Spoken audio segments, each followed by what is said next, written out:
entre Dieu et le Satan. Voilà, déjà ça éclaire énormément.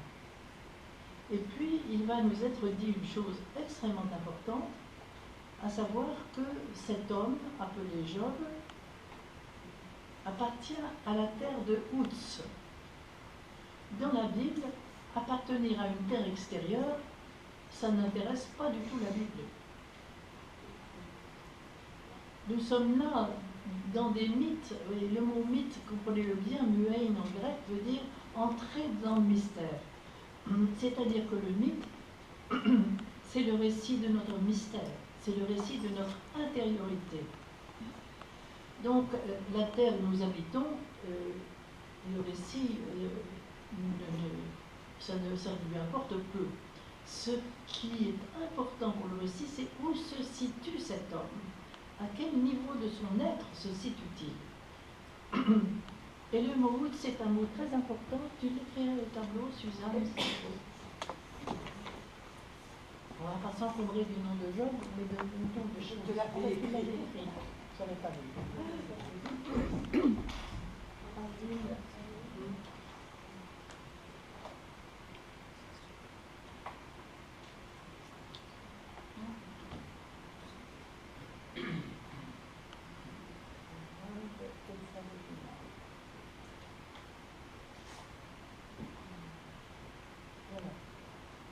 Alors, l'hébreu s'écrit de droite à gauche, comme vous le voyez, et nous nous trouvons devant le mot « Utz ».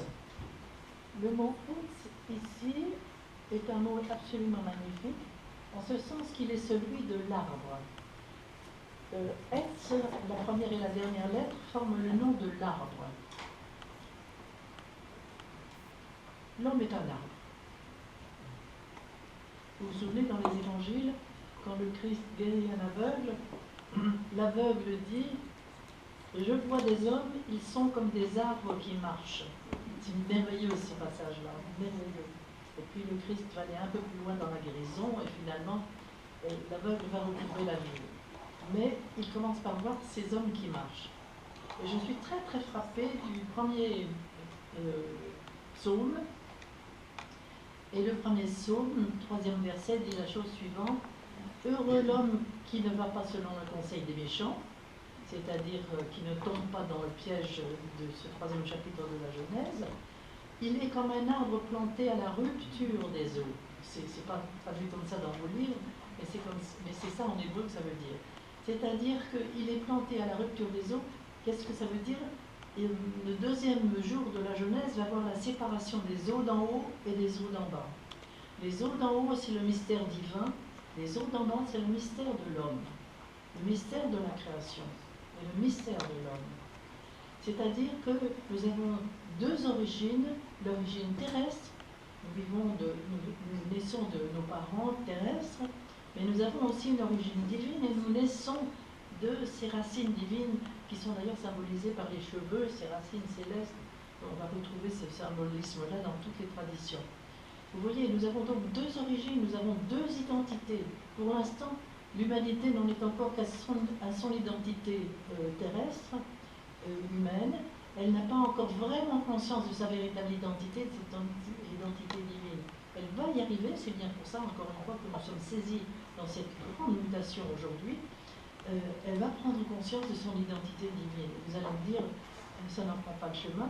Moi, je crois que ça en prend beaucoup plus le chemin qu'on ne pense, parce qu'on va dans une telle aberration dans le nom divin, justement, qu'on va peut-être actuellement reprendre le chemin du divin et prendre conscience enfin de cela, que nous sommes d'origine divine aussi, que c'est notre véritable identité. Bien.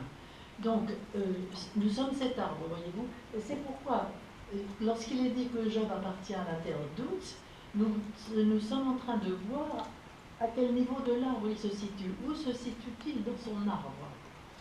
Et c'est la lettre qui est au centre qui va nous donner la clé. La lettre qui est au centre, c'est la lettre Vav en hébreu, qui a pour valeur 6. Cela veut dire qu'il est l'homme du 6e jour. Le 6e jour, c'est l'homme qui est encore l'homme animal. C'est au 7e jour qu'il est soufflé dans ses narines et qu'il devient une âme vivante.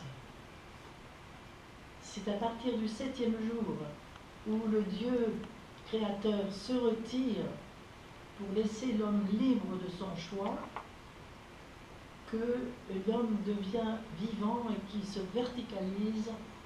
C'est ce passage-là que l'humanité est en train de faire aujourd'hui. Elle est en train de quitter son... Non pas quitter, parce qu'il ne s'agit pas de quitter, mais de passer, si vous voulez, de son identité animale à son identité divine.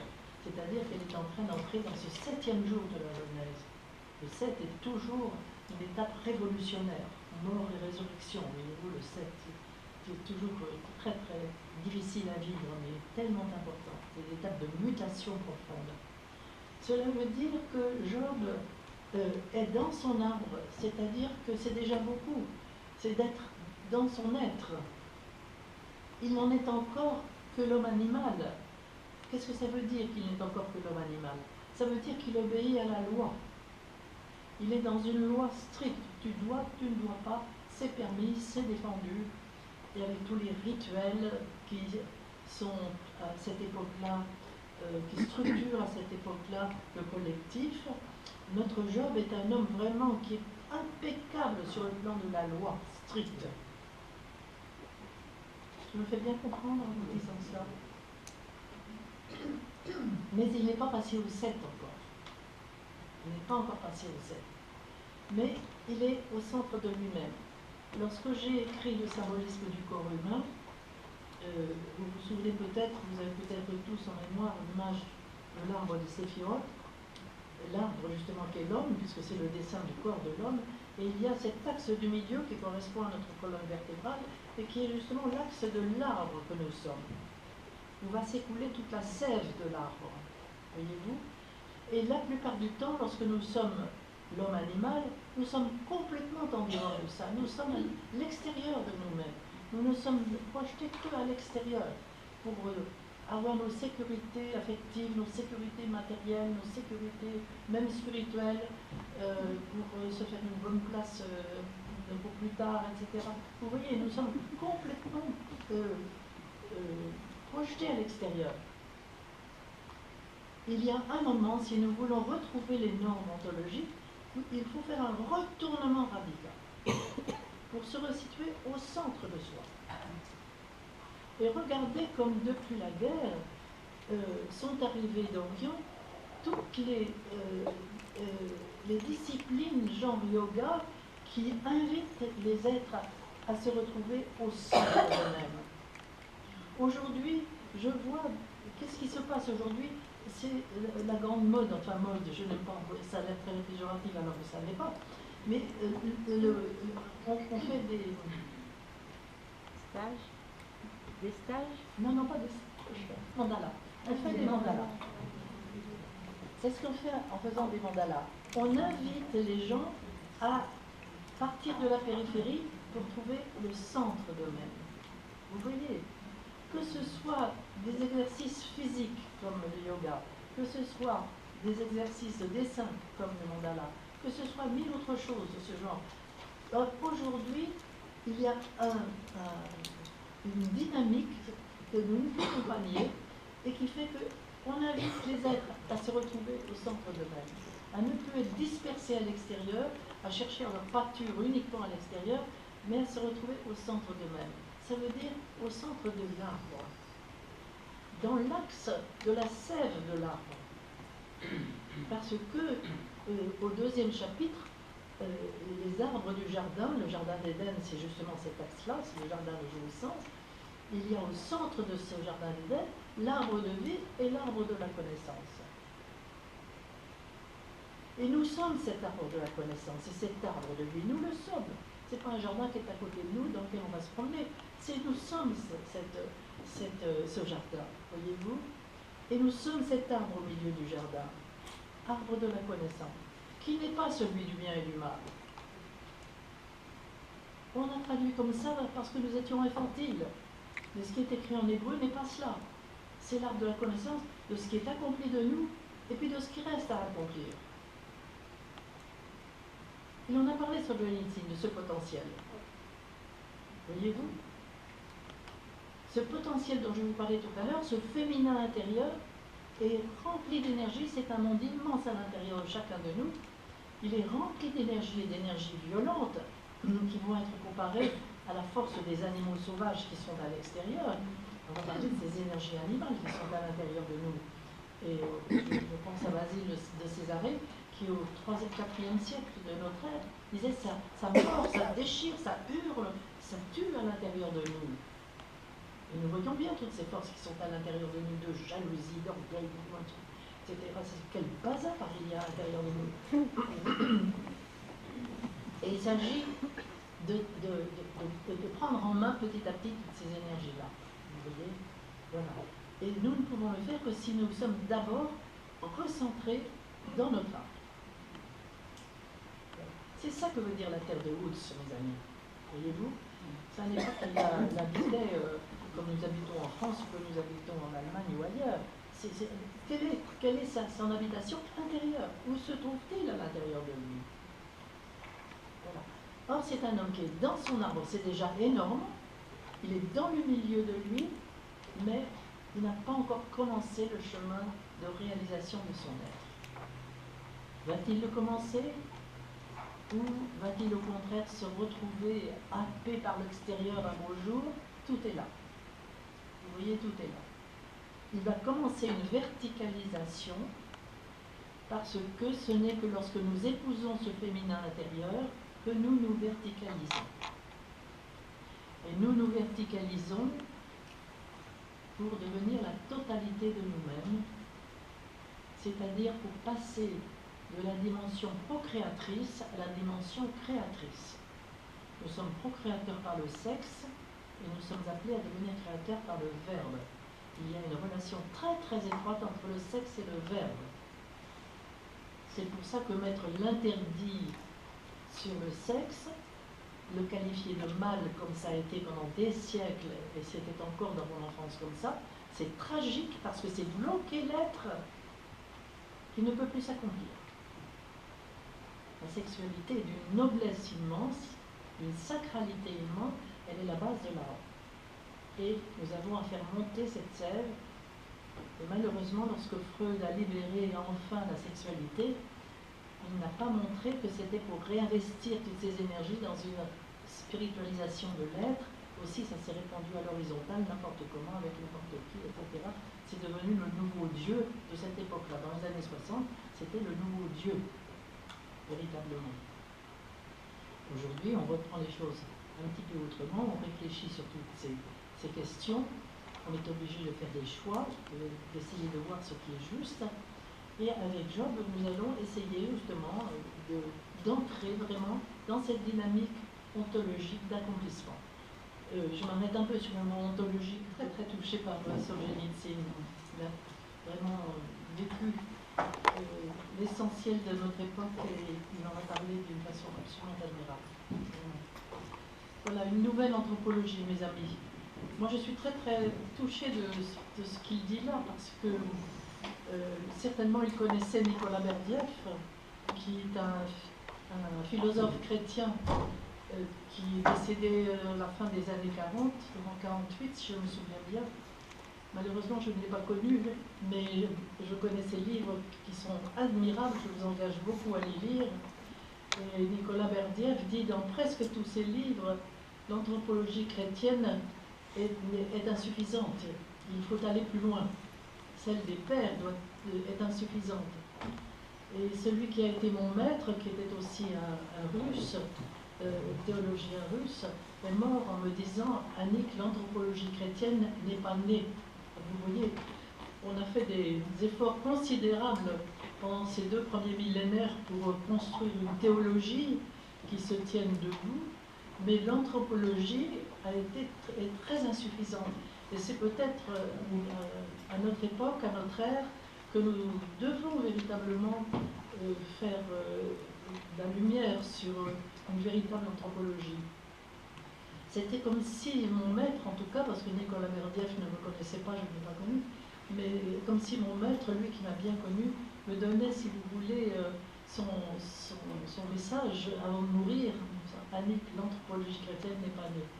Vous voyez, à ce moment-là, je commençais de balbutier, en effet, l'hébreu, la théologie chrétienne et l'hébreu, et je n'avais pas encore compris que c'était vraiment entre mes mains que une partie de ce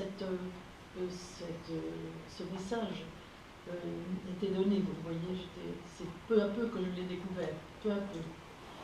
Voilà, je l'ai beaucoup découvert aussi avec le livre de Job. Et ce livre de Job, je suis très très heureuse de vous en reparler aujourd'hui. Reparler pour certains. Est-ce qu'il y en avait qui étaient là il y a 20 ans quand je l'ai fait? Voilà, déjà. Et vous revenez. Donc je suis très très émue de cela. Très émue. Et puis pour vous tous, la plupart, nous allons l'aborder ensemble. Parce que moi j'ai toujours entendu dans mon enfance le pauvre Job sur son fumier. Oui. J'ai entendu que ça toute mon enfance, le pauvre Job sur son fumier. Et c'est pour ça que j'ai écrit mon livre Job sur le chemin de lumière, ce qui déjà le sortait de son fumier. Et je pense que c'était vraiment la chose essentielle à faire. C'est un livre qui me touche beaucoup. Il est écrit dans un très bel hébreu, parce qu'il y a certains livres qui ne vont pas garder cette même qualité des premiers livres de la Bible, alors que celui-là est vraiment très beau. On ne sait pas très bien quand il a été écrit, probablement après le retour des Hébreux de déportation, c'est-à-dire à la fin du VIe siècle avant l'ère chrétienne. Et plutôt, oui, c'est ça, à la fin, puisque c'est-à-dire qu'ils sont revenus de captivité vers, si je me souviens bien, autour de l'an 534. Donc c'est probablement après cette époque que ce livre a été écrit. S'inspire-t-il de livres anciens, plus anciens que lui, puisque ce thème a été traité dans bien des pays avant celui-là? Je veux parler de Babylone qui a écrit en effet un livre au sujet de l'homme souffrant. On va le retrouver aussi en Grèce, on va le retrouver en Égypte. Bon, c'est évidemment un thème qui a posé un très très gros problème à l'humanité depuis toujours, ça c'est certain. Mais même s'il y a l'inspiration de ces livres-là, il y a quelque chose de très original dans le livre de Job. Et je dirais même, plus je l'étudie, plus je l'approfondis, je dirais que c'est un livre pré-messianique étonnant. Il est comme une préparation véritablement au message que va venir nous apporter le Christ après, c'est-à-dire 500 ans plus tard. Ce que je voudrais vous dire justement à ce sujet-là, c'est que si le Christ nous apporte cela 500 ans plus tard, je voudrais bien que nous comprenions tous, surtout pour ceux qui viennent pour la première fois, que la grande erreur, c'est peut-être cela qui est à l'origine d'une anthropologie qui n'est pas née, la grande erreur des chrétiens, je crois, a été de mettre l'accent uniquement sur le Christ historique, c'est-à-dire entre sa naissance et sa mort. Alors que, souvenez-vous, dans le livre de Jean, il dit « Avant qu'Abraham fût, je suis ». Cela veut dire qu'il est de toute éternité. L'éternité n'étant pas la continuation indéfinie de nos temps historiques, l'éternité étant un autre temps, ou plus exactement nous pourrions l'appeler un non-temps, ce que les physiciens de la physique quantique d'ailleurs retrouvent aujourd'hui. Et ce non-temps est absolument, c'est très très difficile pour nous de le comprendre avec nos catégories mentales actuelles, mais ce que nous pouvons dire, si vous voulez, de moins mal, c'est qu'il appartient à tous les instants du temps. Depuis que la Terre est Terre, depuis que la création est création, chaque instant est habité de la personne du Christ, de la divine Trinité, de la présence divine et donc du Christ. Et c'est vraiment dans son incarnation, bien sûr, qu'il vient nous révéler et nous apporter un message essentiel. Il l'a dit, je suis venu accomplir la loi, donc nous verrons ce que ça veut dire, parce qu'on a aussi toujours compris de travers. Et cet accomplissement de la loi se joue depuis toujours, et bien avant l'historicité du Christ. Voilà, je crois que c'est cela qu'il faut que nous comprenions. On va le retrouver en Inde sous le nom de l'Atman, on va le retrouver chez les Chinois sous le nom du Tao, on va le retrouver chez les Amérindiens sous le nom du Grand Esprit, etc. On va le retrouver dans toutes les traditions sous un autre nom, bien sûr, mais il est là. C'est sa présence, c'est je suis. Le saint nom Yod-Hé-Vav-Vé en hébreu, imprononçable. Je respecte la tradition de nos frères juifs en ne le prononçant pas, mais en prononçant les 4 lettres qui le composent, Yod-Hé-Vav-Hé. Et c'est le présent du verbe être, c'est-à-dire je suis. Avant qu'Abraham fût, je suis. Vous voyez, c'est bouleversant une façon de celle-là. On passe complètement à côté. On ne la met pas du tout en exergue dans les discours religieux habituels, voyez-vous. Et c'est pourtant l'essentiel. Si bien que, si vous voulez, il est dans ce livre de Job. Il est présent dans ce livre de Job. Et c'est bien ça qu'il faut que nous comprenions. Je vais essayer, moi, de vous en rendre compte avec mes mots bien limités, bien pauvres, mais bon, on va faire ce qu'on va pouvoir ensemble, voyez-vous. Mais c'est cette présence-là qui est tellement importante et qui va nous montrer à quel point nous sommes là devant déjà un message christique tout à fait bouleversant. Voilà, ça, il me semble que c'est extrêmement important à dire. Je suis très frappée d'ailleurs par le nom de Job. Vous savez, je suis étonnée parce que je suis allée plusieurs fois dans des réunions, que ce soit des réunions chrétiennes ou des réunions juives, où il était question du livre de Job. Encore l'année dernière, j'ai été appelée à Troyes, au centre Rachi, pour parler de Job. Et il y avait là des frères juifs, d'autres chrétiens, etc., pour parler de Job. Et tous ont parlé de l'histoire du livre, mais aucun n'est entré dedans. Alors, oui, la critique historique, quand est-ce que ça a été écrit, mais non, c'est peut-être à une autre époque, etc. Enfin, uniquement le côté extérieur du livre, mais personne n'est entré dans le livre. Alors, j'étais agacée comme il n'était pas possible. Je n'ai pas été très gentille pour les interlocuteurs qui étaient... Enfin, tant pis. Voilà. Moi, ce que je voudrais, c'est entrer dans le livre avec vous. Vous comprenez, la critique historique, je n'en ai rien à faire. Bon, c'est pas juste de dire ça, mais à vrai dire, ce sont des livres méta-historiques qui sont beaucoup plus profonds que notre histoire. C'est l'histoire de notre intériorité, vous comprenez. La critique historique n'a pas beaucoup pris sur l'histoire de notre intériorité. Et c'est là où on mélange un petit peu les choses. Donc, encore une fois, c'est dans l'intérieur de ce livre que je veux entrer avec vous. C'est pourquoi le nom de Job m'interpelle. Job en hébreu, il est le nom masculin de ce qui est employé au féminin au 3e chapitre de la Genèse. Le 3e chapitre de la Genèse, vous vous souvenez, c'est le chapitre qui a été appelé la plupart du temps celui de la chute.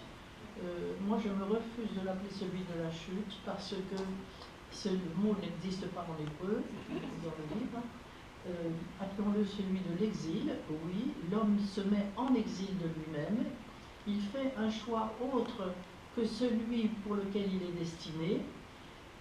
Dans sa liberté royale, il prend un autre chemin que celui que Dieu lui a montré.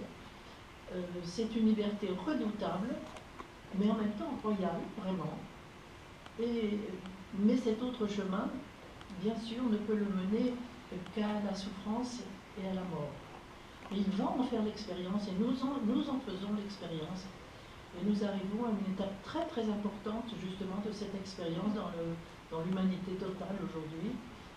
Mais chacun de nous, dans sa personne, peut, après en avoir fait l'expérience, reprendre le chemin authentique, le chemin ontologique, et donc avoir une vision beaucoup plus pénétrante sur ce qui se joue dans le collectif. Aujourd'hui, nous vivons une étape extrêmement importante du collectif. Si nous sommes tous réunis ici, et s'il y a beaucoup de réunions comme les autres, comme celle-ci ailleurs, c'est parce que les êtres et vous sentez ça probablement aussi, sont à la recherche d'une parole juste, à la recherche d'un sens, parce que le monde n'a plus de sens. Les décisions qui sont prises dans le collectif aujourd'hui sont des décisions aberrantes, absurdes, qui ne correspondent plus à aucun archétype dans le monde divin. Alors nous savons que le monde n'est monde que parce qu'il est relié au divin, relié, qu'il est à l'image du divin. Et quand il se coupe totalement du divin, il va à volo n'importe où, n'importe comment, et c'est l'aberration totale. D'où l'angoisse aujourd'hui, une très grande angoisse, un chaos immense aujourd'hui, un immense chaos, nous le voyons bien. Je n'ai pas besoin de vous faire de dessin, je crois. Nous sommes dans un immense chaos, et nous n'en sommes pas encore sortis, mais nous allons en sortir. Et nous allons en sortir si nous, dans nos personnes, nous prenons le juste chemin. Nous sommes responsables de cette sortie du chaos. Et ça, c'est important ce que nous allons faire aujourd'hui, de nous sentir responsables, chacun de nous portant en lui le collectif. Nous sommes l'image de Dieu, nous sommes uniques et en même temps, nous avons la totalité de l'humanité à l'intérieur de nous. Donc vous voyez, nous sommes responsables. Et c'est pourquoi ce livre-là, dans le nom de Job, va déjà nous donner une indication extrêmement importante.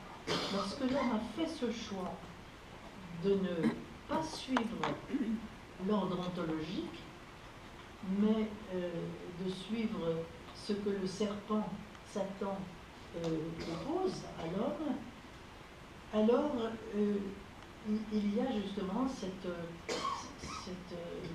pas une malédiction, ça n'a rien à voir avec une malédiction, c'est un discours divin qui s'adresse à chaque auteur de ce drame, à savoir à l'homme, au féminin de l'homme et au serpent. Il y a un discours que Dieu adresse pour montrer les conséquences de ce choix. Ça n'a rien à voir avec une punition. Rien à voir avec une punition. Si vous voulez, quand un père de famille dit à son petit garçon, n'approche pas le doigt de la flamme parce que tu te brûlerais, et si le petit garçon veut faire son expérience, il va approcher son doigt de la flamme, il va se brûler. Ça n'est pas une punition du père, c'est l'expérience qu'il a faite. Vous voyez, c'est exactement cela. Alors le père lui explique ce que c'est que la brûlure, ce que la flamme, il l'avait prévenu. Et c'est exactement ça qui se joue au 3e chapitre de la Genèse.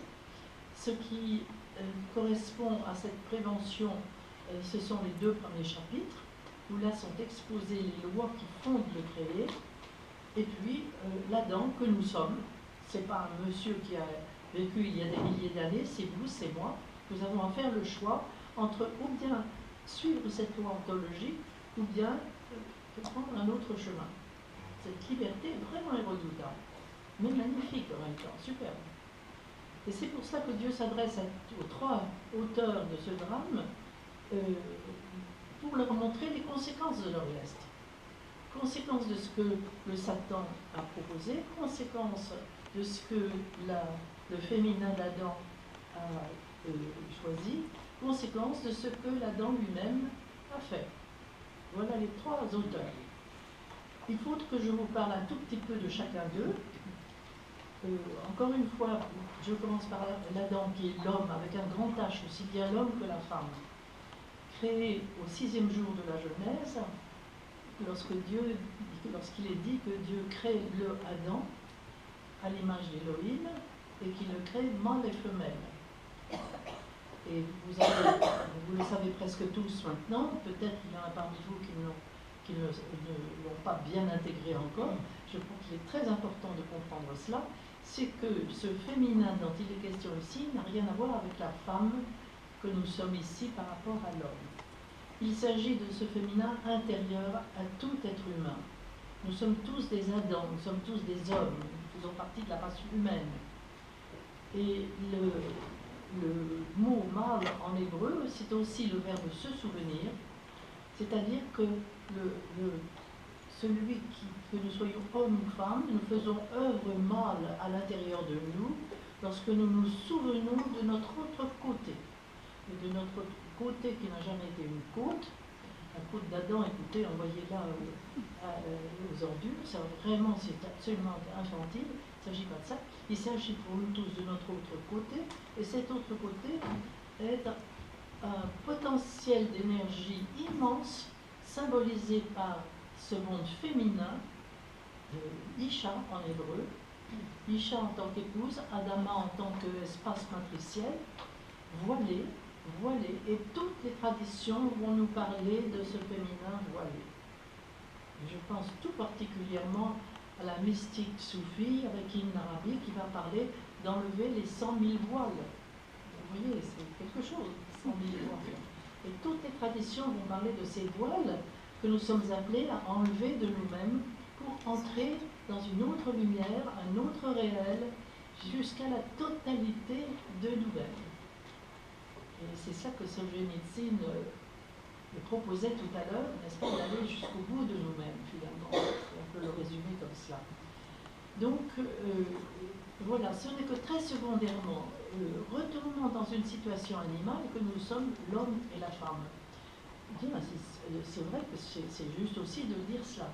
Mais que ce soit l'homme ou que ce soit la femme, nous sommes tous, nous avons tous à faire œuvre mâle à l'intérieur de nous pour aller enlever les voiles de ce féminin, réaliser ce féminin, intégrer ce féminin, intégrer tout ce potentiel qui est à l'intérieur de nous. Voilà, nous sommes riches d'un potentiel immense, tous, que nous soyons hommes ou femmes. Un homme qui ne va pas aller épouser ce potentiel, intégrer ce potentiel, restera femelle. Et c'est ainsi que nous voyons le livre de Noé qui commence par « En ce temps-là, les hommes se multipliaient sur la terre et ne mettaient au monde que des filles. » Alors on se demande comment ils pouvaient se multiplier puisqu'ils mettaient au monde que des filles. Ça veut dire qu'ils mettaient au monde une humanité femelle. Il y avait autant d'hommes que de femmes, mais c'était une humanité qui ne savait pas du tout ce que c'était que de faire œuvre mâle à l'intérieur d'elle-même, une humanité inconsciente, une humanité animale, celle que nous sommes encore. Et justement, si nous vivons ces choses tellement difficiles aujourd'hui, nous sentons bien que nous sommes saisis dans une mutation énorme, c'est parce que nous sommes à la veille de passer à une autre dimension de nous-mêmes. L'humanité est appelée à entrer dans une dimension d'homme, véritablement d'homme et non plus animal, voyez-vous. C'est pour ça que c'est difficile ce que nous vivons en ce moment. Et en même temps, c'est magnifique et c'est très très beau et nous n'avons pas à avoir peur. Et si nous étudions ensemble des livres comme celui-là, c'est parce qu'il nous montre le chemin. Il nous montre le chemin.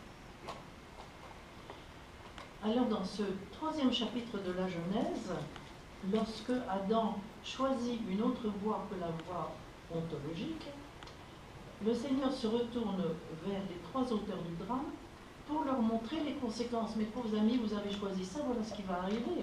Encore une fois, ça n'a rien à voir avec une punition. Mais l'homme était...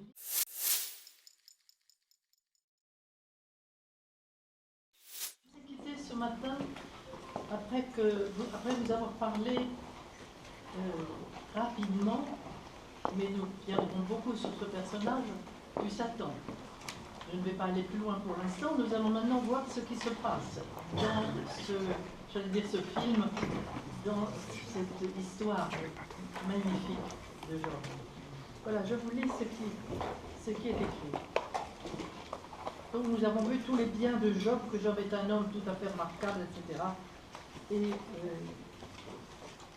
or les fils de Dieu vinrent un jour se présenter devant le Seigneur, et le Satan au milieu d'eux. Le Seigneur dit au Satan, « D'où viens-tu » Et le Satan répondit à l'Éternel, au Seigneur, « De parcourir la terre et de m'y promener. » Le Seigneur dit au Satan, « As-tu remarqué mon serviteur Job?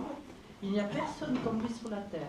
C'est un homme intègre et droit, craignant Dieu, se détournant du mal. » Et Satan répondit au Seigneur, « Est-ce d'une manière désintéressée que Job craint Dieu? Ne l'as-tu pas protégé, lui, sa maison et tout ce qui est à lui? Tu as béni l'œuvre de ses mains, ses troupeaux couvrent le pays, mais étends la main, touche à tout ce qui lui appartient, et je suis sûr qu'il te maudit en face. » Le Seigneur dit au Satan, « Voici, tout ce qui lui appartient, je te le livre, seulement ne porte pas la main sur lui. » Et Satan se retira de devant le Seigneur, de la face du Seigneur. Voilà, nous nous trouvons devant une sorte de complicité, voyez-vous, entre le Seigneur et le Satan. Et c'est là justement où nous sommes surpris, voyez-vous, compte tenu de la façon dont nous avons envisagé le Satan jusqu'à présent, dans notre enfance. Quand on lit un livre comme celui-là et qu'on voit cette sorte de complicité entre tous les deux, on est évidemment très très surpris. On va voir un petit peu comment les choses vont se passer. En tout cas, ce qui est certain, c'est qu'il s'agit de l'avoir qui va être touché, l'avoir de Job qui va être touché, et vous l'avez remarqué, le Seigneur lui permet de toucher à l'avoir, mais il met une limite. Tu ne touches pas à lui. Tu ne touches pas à lui. Voyez-vous, voilà les limites. Là, c'est très très important. Le Satan est encadré. C'est-à-dire qu'il y aura les limites de Dieu, et puis nous verrons qu'il y aura les limites de l'homme. Nous apporterons nous aussi nos limites, n'est-ce pas? Et pour l'instant, nous sommes devant les limites que Dieu met. Extrêmement important. Et c'est ainsi que nous voyons le Satan partir.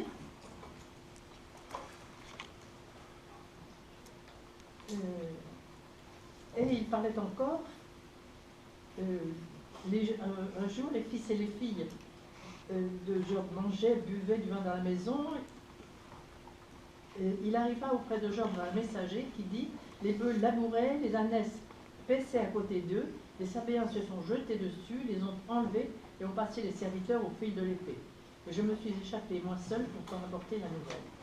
Il parlait encore que d'autres choses, le feu de Dieu est tombé, et sont les serviteurs des brebis et les serviteurs qui sont consumés. Il parlait encore lorsque les Chaldéens forment 3 bandes qui se sont jetés sur les chameaux sont enlevés. Il parlait encore lorsqu'un autre dit: tes fils et tes filles mangeaient et buvaient du vin dans la maison de leur frère aîné. Un grand vent d'est s'est passé dessus, a frappé contre les murs de la maison, il s'est écroulé sur les jeunes gens, ils sont morts, et je me suis échappé moi seul pour t'en apporter la nouvelle. Tous les biens de Job, tous les biens, tout son cheptel, toutes les maisons, et y compris ses enfants. Alors voilà, c'est là où on se trouve devant des choses un peu contradictoires, parce qu'on va retrouver ses enfants au milieu du récit. La souffrance de Job est insupportable à ses enfants, vous voyez, or là ils sont morts.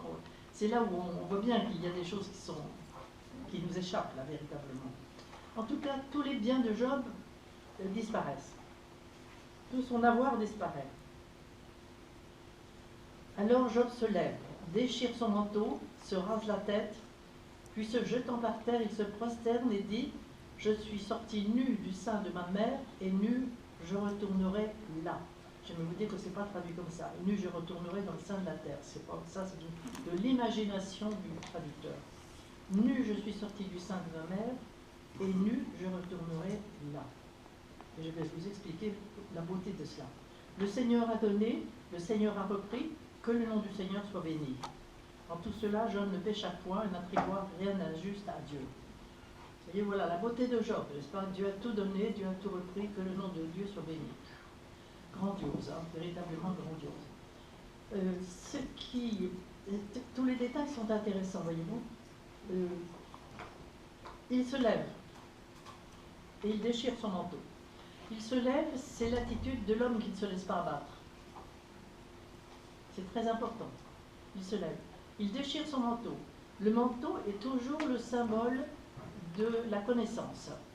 Vous vous souvenez, lorsque Élie va être levé de terre, il va jeter son manteau pour le remettre à Élisée. C'est lui qui emmènera les Hébreux en terre promise par la suite. C'est-à-dire que tout ce qu'il a acquis de connaissance, il le jette sur Élisée, qui va continuer le chemin et le continuer au peuple hébreu. Déchirer son manteau, ça veut dire qu'il n'y comprend plus rien. Toute sa connaissance disparaît. C'était un homme bon, juste, qui servait son Seigneur, et voici qu'il est comme puni, puisque les épreuves sont toujours présentées comme des punitions divines. Quand on reste dans le statut infantile, aussi, il ne comprend plus rien. Voilà, il est prêt à accepter de comprendre autre chose, et pour l'instant, il ne comprend plus rien. Dieu a tout donné, Dieu a tout repris, que le nom de Dieu soit béni. Il se rase la tête. Alors, les cheveux, c'est un symbole de force, de puissance. C'est un petit peu comme la connaissance, voyez-vous. Je vous ai dit que les cheveux, c'était les racines liées au monde céleste, les racines divines de l'être. Et se raser les cheveux, ça veut dire que la compréhension puisqu'il avait du message du ciel lui est complètement étranger, lui est devenu complètement étrangère. Il n'y comprend plus rien. Acceptez de ne plus rien comprendre. Les amis, vous avez des épreuves, vous êtes passés par des épreuves, et on passe toujours par un moment où accepter de ne pas comprendre. On peut par la suite commencer de comprendre certaines choses, mais au départ, accepter de ne pas comprendre. De toute façon, on est appelé à rentrer dans un autre niveau de conscience, et ce n'est pas en étant encore à cet échelon-là que l'on peut comprendre. C'est quand on commence à s'élever vers une autre dimension d'être, qu'alors à ce moment-là, les événements peuvent nous apporter un éclairage. Mais au départ, immédiatement, dans l'immédiat, dans le choc, c'est pas possible. C'est cela. Et d'autre part, c'est aussi une attitude de pénitence, se raser la tête, étant donné que les cheveux, c'est le symbole de la force. Les Chinois vont nous dire que les reins fleurissent dans les cheveux, les reins c'est l'organe de la force, et les cheveux continuent cette force-là. C'est tout le méridien du rein qui part du pied et qui remonte jusqu'aux reins et aux cheveux. C'est la force. Il n'a plus la force, c'est ça, c'est ce qu'il exprime, n'est-ce pas? Il n'a plus la force de comprendre quoi que ce soit. Symbole d'abandon de sa force. D'abandon de sa force. Et après s'être redressé, il se prosterne. Et se prosterner, ce n'est pas s'abattre. C'est se prosterner devant la volonté de Dieu. Il ne comprend rien, il pense qu'il y a un sens, mais il ne comprend pas. Et il dit, nu je suis sorti du sein de ma mère, et nu je retournerai là. Et le mot là, en hébreu, c'est le mot sham. Le mot sham est le même que le mot shem. Étant donné qu'il n'y a pas de voyelle en hébreu, c'est donc le mot shem. Et nu, je retournerai et je me tournerai vers le nom.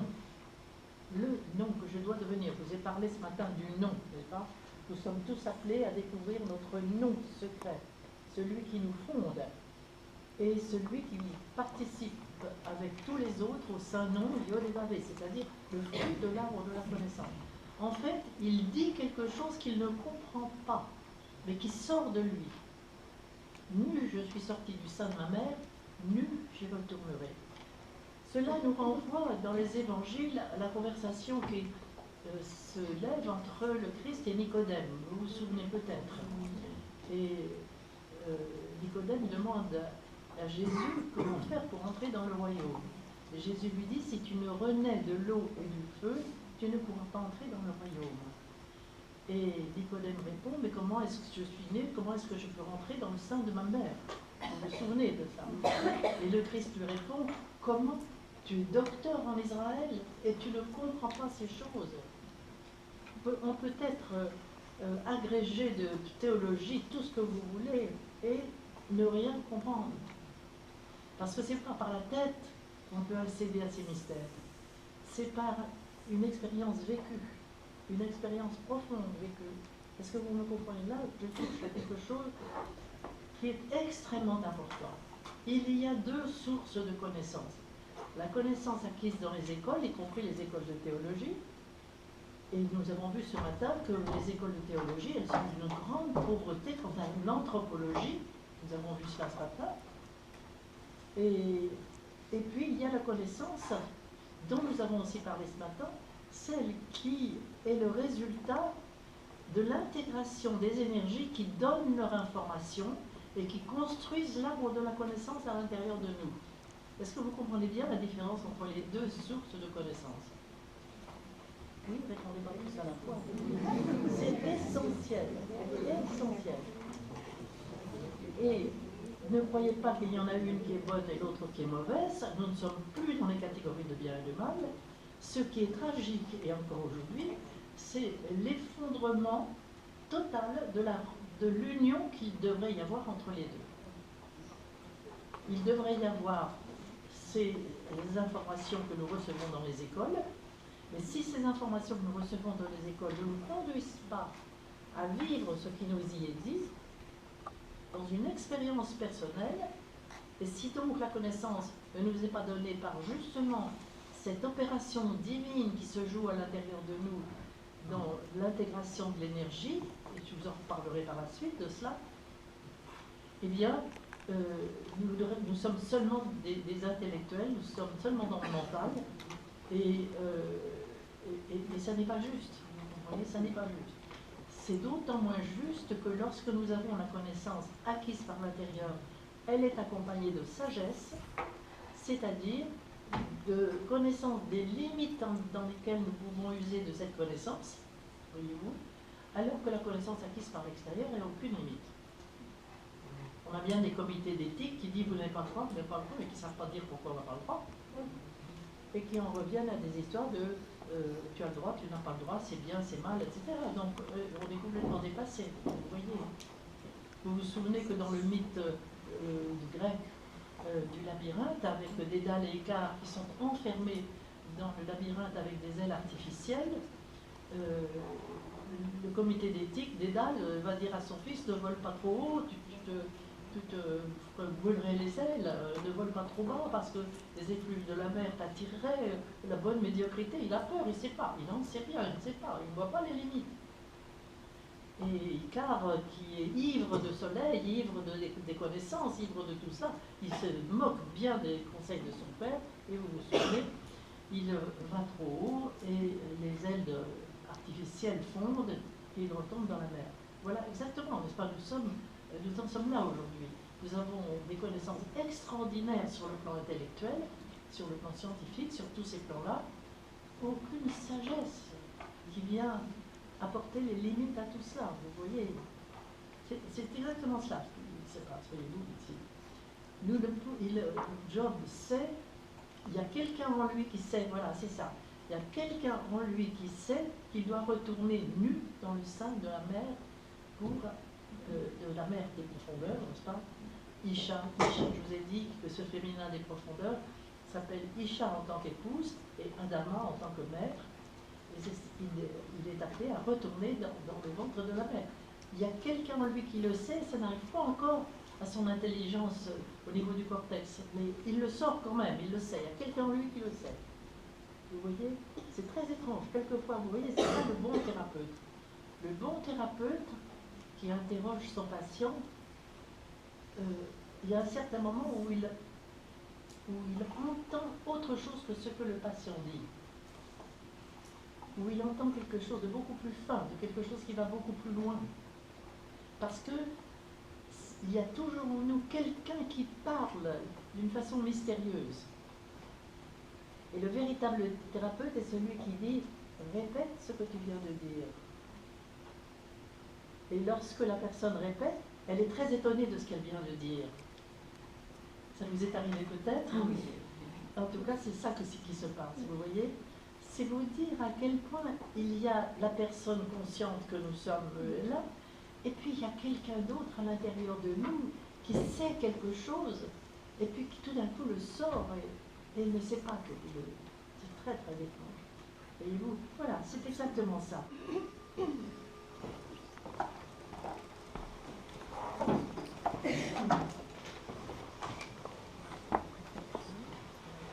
Voilà, mes amis, j'espère que vous avez bien reposé cette nuit, que vous avez fait de beaux rêves et que vous êtes tout prêts à entendre la suite de notre travail. Parce que nous allons vraiment aujourd'hui au cœur de ce poème, de ce grand poème d'amour qui est le livre de Job. Nous avons vu ces trois amis qui ont essayé très très généreusement de venir aider Job. À un premier niveau, ils sont très sincères, ils veulent aider Job. À un autre niveau, nous avons vu qu'ils sont envoyés par le Satan pour essayer de détourner Job de lui-même et le conduire vers un Dieu extérieur à lui et un justicier, punisseur, etc. C'est-à-dire, ils le conduisent vers le contraire de ce va vers toi qui est l'invitation essentielle qui est donnée à l'homme dès le départ de la Bible avec l'histoire d'Abraham. Et vous vous souvenez que Abraham, qui est encore dans sa famille, il est encore jeune, encore incapable d'aller, de prendre son autonomie, et tout à coup il reçoit la visite divine lui disant « va vers toi ». Ça a été l'objet de mon dernier ouvrage d'ailleurs, en vous montrant qu'il ne s'agit pas d'aller vers un Dieu extérieur, on l'a déjà vu hier, mais je reprends parce que c'est très important, et d'aller vers soi-même, vers le Dieu intérieur, c'est-à-dire vers le Fils de l'homme que nous portons tous dans la semence divine fondatrice de notre être. C'est ce Fils de l'homme vers lequel nous devons aller pour le faire grandir, pour libérer la semence, comme on libère un grain de blé de sa balle pour le mettre en terre et le faire germer. C'est exactement cela que nous avons à faire, aller vers nous-mêmes, voyez-vous, car on ne peut aller au Père que par le Fils. Le Christ le dit bien dans les évangiles, je rappelle cette phrase des évangiles qui est tout de même extrêmement importante, on ne peut aller au Père que par le Fils, et pas le Fils extérieur historique du Christ, qui est le Christ, mais le Christ qui se retire du monde extérieur, parce qu'il nous conduit à l'intérieur de nous-mêmes, il nous renvoie à l'intérieur de nous-mêmes, comprenez-le bien.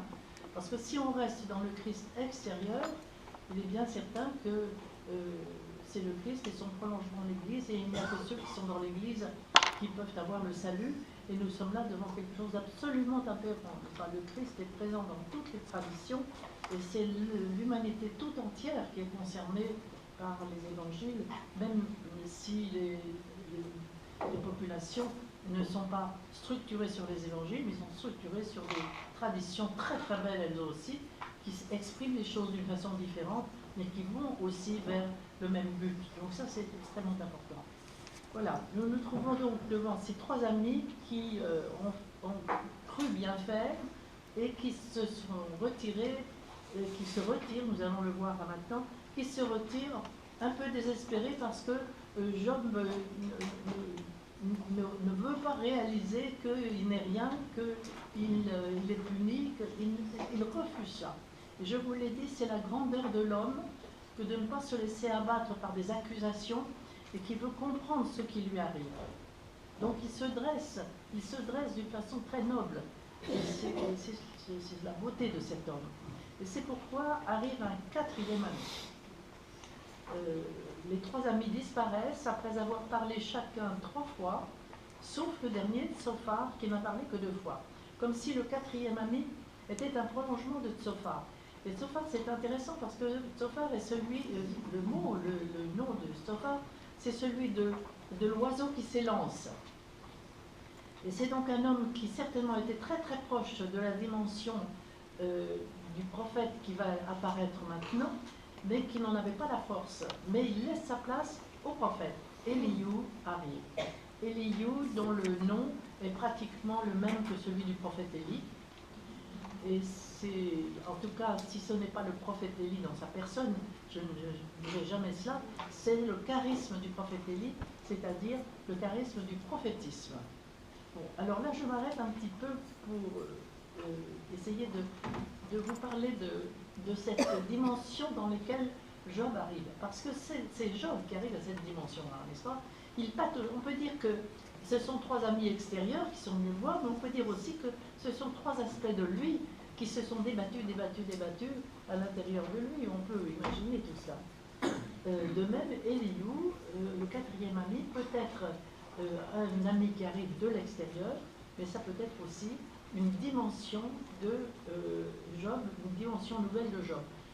L'une des acceptions n'exclut pas l'autre, absolument pas. Et nous allons parler de ce 4e ami. D'abord, le nombre 4. Le nombre 4, certainement, Suzanne a dû vous faire travailler la lettre d'Alet Ce matin. Je suppose, qui a pour valeur 4, puisque chaque lettre hébraïque est liée à un nombre. C'est la lettre d'Alet qui a pour valeur 4, et le mot d'Alet veut dire la porte. Nous nous trouvons là certainement devant une porte qui s'ouvre, une nouvelle porte qui s'ouvre en Job. C'est clair ce que je dis là? Tu as l'air de froncer les sourcils, non? Voilà, une nouvelle porte qui s'ouvre dans la personne de Job, ça certainement. En mathématiques, les trois premiers nombres sont des nombres premiers, 1, 2, 3, et le 4 est le premier nombre divisible. Vous voyez, nous sommes là aussi, de façon très très concrète, devant quelque chose de tout à fait nouveau. Et quelle est cette dimension qui est appelée le prophétisme ici? Nous nous trouvons là devant des étapes d'évolution de l'homme extrêmement importantes. Jusqu'à présent, nous avons vu Job patauger dans les eaux. Dans les eaux, ce qui veut dire dans les eaux de l'inconscient.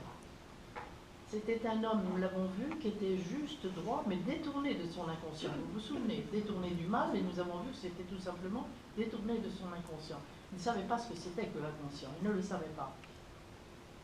Et donc il était dans les eaux, il était confondu avec tout son inconscient, et il pataugeait dedans, dans des catégories morales. Tu dois, tu ne dois pas, c'est bien, c'est mal, etc. Il ne voyait pas le mal qu'il avait fait, étant donné qu'il se savait généreux, bon, etc. Il ne voyait pas l'ombre de lui-même. Et c'est là où vraiment le fait d'avoir discuté, comme nous l'avons vu toute l'après-midi d'hier, le fait d'avoir discuté avec ses amis ou avec lui-même, encore une fois, mais de toute façon, dans ce contexte d'inconscience, a fait que petit à petit, il a décanté quelque chose, et c'était comme si c'est un noyé qui, dans les eaux, essaye de retrouver de l'air. Vous savez, je crois qu'on peut avoir cette image-là. Vraiment, un noyé qui...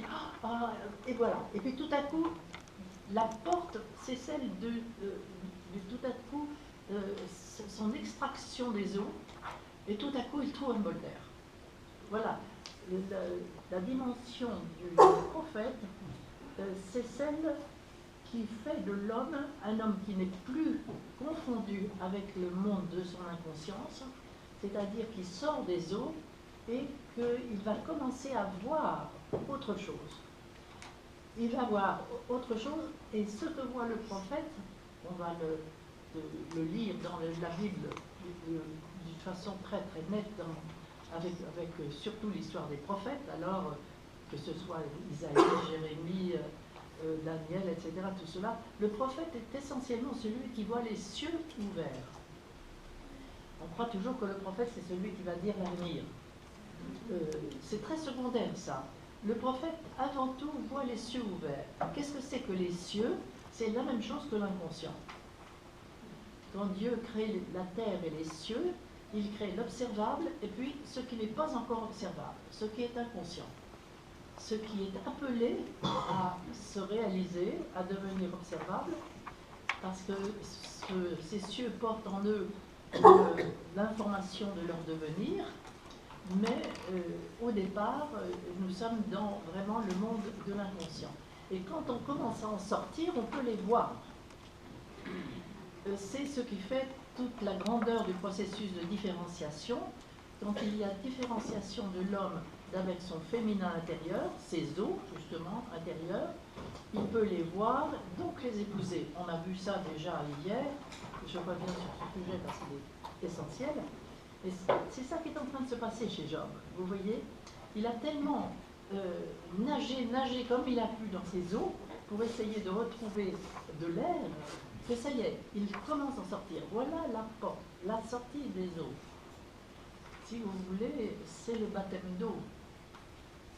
C'est le baptême d'eau. Nous nous trouvons devant je vais dire, une perspective essentielle, et je voudrais que vous m'écoutiez bien là, parce que c'est extrêmement important. Vous vous souvenez, lorsque l'on parle des évangiles par rapport à l'Ancien Testament, le Christ dira, on reprend les paroles du Christ, « Je ne suis pas venu abolir la loi, mais l'accomplir ». Et on croit toujours que la loi, c'était, comme nous l'avons vu, les permis, les défendus, etc. Et que le Christ est venu apporter l'amour qui dépasse la loi. Je voudrais vous dire qu'il y a plein d'amour dans l'Ancien Testament. Que le Christ n'est pas venu apporter l'amour, il est venu le réaliser à un autre niveau, mais il n'est pas venu l'apporter. Bon, dans l'Ancien Testament, tu aimeras le Seigneur ton Dieu de toute ton âme, de toute ta force et de tout ton, un mot intraduisible, de tout le maximalisme de ton être. C'était intraduisible ce mot-là. Moi je veux bien traduire par esprit, mais ce n'est pas le mot esprit, c'est quelque chose de fou. Tu aimeras le Seigneur d'une façon folle, d'une façon folle. Et combien de fois dans l'Ancien Testament, on va voir l'homme qui est invité à aller aider son ennemi à sortir du fossé, le chariot qui est tombé dans le fossé avec l'âne, même si c'est le jour du Shabbat, va aider ton ennemi à faire ça. Donc c'est l'amour, vous voyez. Nous avons ça plein dans l'Ancien Testament. Le Christ n'est pas venu apporter l'amour. Quand il dit « je suis venu apporter la loi », il est venu apporter la loi fondamentale qui nous concerne tous, baptême d'eau, baptême de feu, baptême du crâne. Voilà, retenez bien ça, parce que ça n'a jamais été dit, et c'est aujourd'hui ce qu'il faut que nous comprenions véritablement de ces textes. On va retrouver cela dans toutes les traditions. Toutes les traditions vont parler, non pas du baptême, ils ne vont pas dire baptême, ils vont dire matrice d'eau, matrice de feu, matrice du crâne. Les Chinois vont parler de chant de cinabre pelvien, chant de cinabre thoracique, chant de cinabre crânien. Parce que notre corps est fait de tous ces états, matrice d'eau au niveau du ventre, matrice de feu au niveau de la poitrine, matrice du crâne au niveau bien sûr du crâne. Voilà exactement la loi que le Christ est venu accomplir. Il est descendu dans les eaux du Jourdain, toute sa vie publique sera le baptême de feu, et le Golgotha sera baptême de crâne. Et il nous invite à vivre ces différentes étapes de notre vie. On ne l'a pas encore compris. À tel point que je me trouvais l'autre jour devant un prêtre envoyé par l'évêque pour venir voir un petit peu ce que je racontais. Et ce prêtre m'a dit, madame, j'ai jamais entendu parler du baptême du crâne. Comme si vraiment j'inventais. Alors je lui dis, mon père, Luc chapitre 12, verset 50, vous allez voir, le Christ parle en disant, je suis dans l'angoisse devant le baptême qui m'attend, n'est-ce pas, comme je voudrais à telle heure où il doit arriver, parce qu'il est vraiment angoissé par ce baptême qui est un peu terrifiant, un petit peu terrible. Nous allons avoir l'occasion d'en parler, parce que Job va nous y conduire aussi, vous voyez. Donc, vous voyez, même l'Église, les prêtres ne connaissent pas le baptême du crâne. C'est quand même navrant, vous voyez. C'est vous dire que nous ouvrons nos yeux en ce moment à une toute autre dimension de l'homme.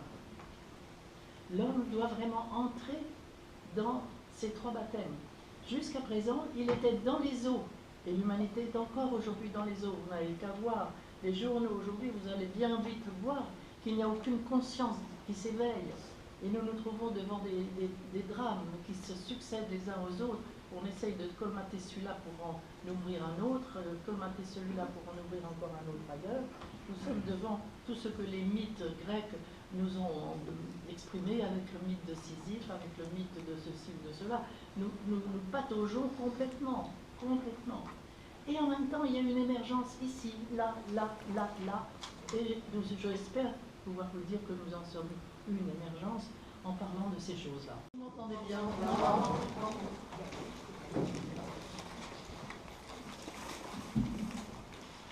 Voilà. Vous m'entendez mieux? Oui. Bien. Voilà, nous entrons dans le cœur du livre de Job, dans la matrice de feu. De la matrice de feu, j'en ai parlé beaucoup dans le symbolisme du corps. Elle se situe donc au niveau de la poitrine, avec tous ces organes qui sont là, le cœur, le foie, les poumons, tous ces organes qui sont là vraiment pour ce grand œuvre de la vie de l'homme. Nous sommes au cœur de la vie de l'homme. Et c'est d'ailleurs ce cœur qui va s'ouvrir et qui va entrer dans une autre vision des choses. Autrement dit, nous faisons l'escalade de cette échelle que j'ai dessinée ce matin. Mais ce que nous avons vu ce matin, ce que j'ai dessiné, je ne sais pas si vous l'avez remarqué, c'est qu'il faut descendre pour monter. Et qu'on ne peut pas monter sans auparavant descendre. c'est-à-dire descendre, chercher l'animal, l'énergie en question qui a joué jusqu'à présent cavalier seul et qui a eu les bras la bride sur le cou, qu'une bonne morale a mis un petit peu à sa place pour commencer, mais nous avons vu que ce n'est pas suffisant. Il ne s'agit pas de mettre en prison l'énergie, on ne la transforme pas pour autant. Là, nous allons la prendre en main et la transformer. C'est un travail divino-humain. Seul, nous ne le pouvons pas. Dieu seul ne peut rien faire. Ce n'est que si nous nous tournons vers lui, comme ça a été préparé par tout ce qui a précédé, qu'alors il vient vers nous et va prendre en main la situation. Autrement dit, tout ce que nous avons vu, en particulier ce matin, a été, si vous voulez, on pourrait le dire, les contractions d'un accouchement, les douleurs d'un accouchement, voyez-vous. Et maintenant, nous entrons dans l'accouchement lui-même, dans la naissance elle-même, dans ce qui va se passer dans cette alchimie secrète qui va se passer dans les profondeurs de l'être. Je reviens aux évangiles, je vous disais ce matin que lorsque le Christ dit « Je ne suis pas venu abolir, mais accomplir la loi », accomplir la loi, ça voulait dire assumer ces trois matrices. Matrice d'eau d'abord, on en a parlé, et maintenant la matrice de feu. Entre les deux, il y a eu cette dimension prophétique de l'homme qui est sorti de la matrice d'eau, qui n'est donc plus confondu avec elle, qui peut nommer les énergies qui la peuplent, et donc maintenant qui va travailler avec ces énergies qui la peuplent. C'est cela, c'est ce qui est dit quand l'homme épouse son féminin, pénètre son féminin, descend dans ses profondeurs pour aller voir et nommer les énergies qui vont être transformées. Lorsque cela arrive dans les évangiles, c'est toute la vie publique du Christ. La vie publique du Christ va consister à la rencontre du Christ avec l'aveugle, avec le sourd-muet, avec le lépreux, celui qui a la main sèche, etc. Toutes les maladies, toutes les misères de l'humanité. Nous visons ça d'une façon extrêmement superficielle, parce que le Christ est Dieu, donc il n'a qu'à dire « lève-toi et marche ». Et puis il se lève et il marche, puisqu'il est Dieu.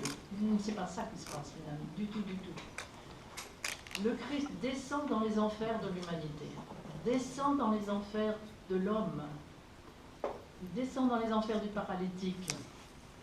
Il va se mesurer à l'énergie qui s'exprime à l'extérieur par la paralysie.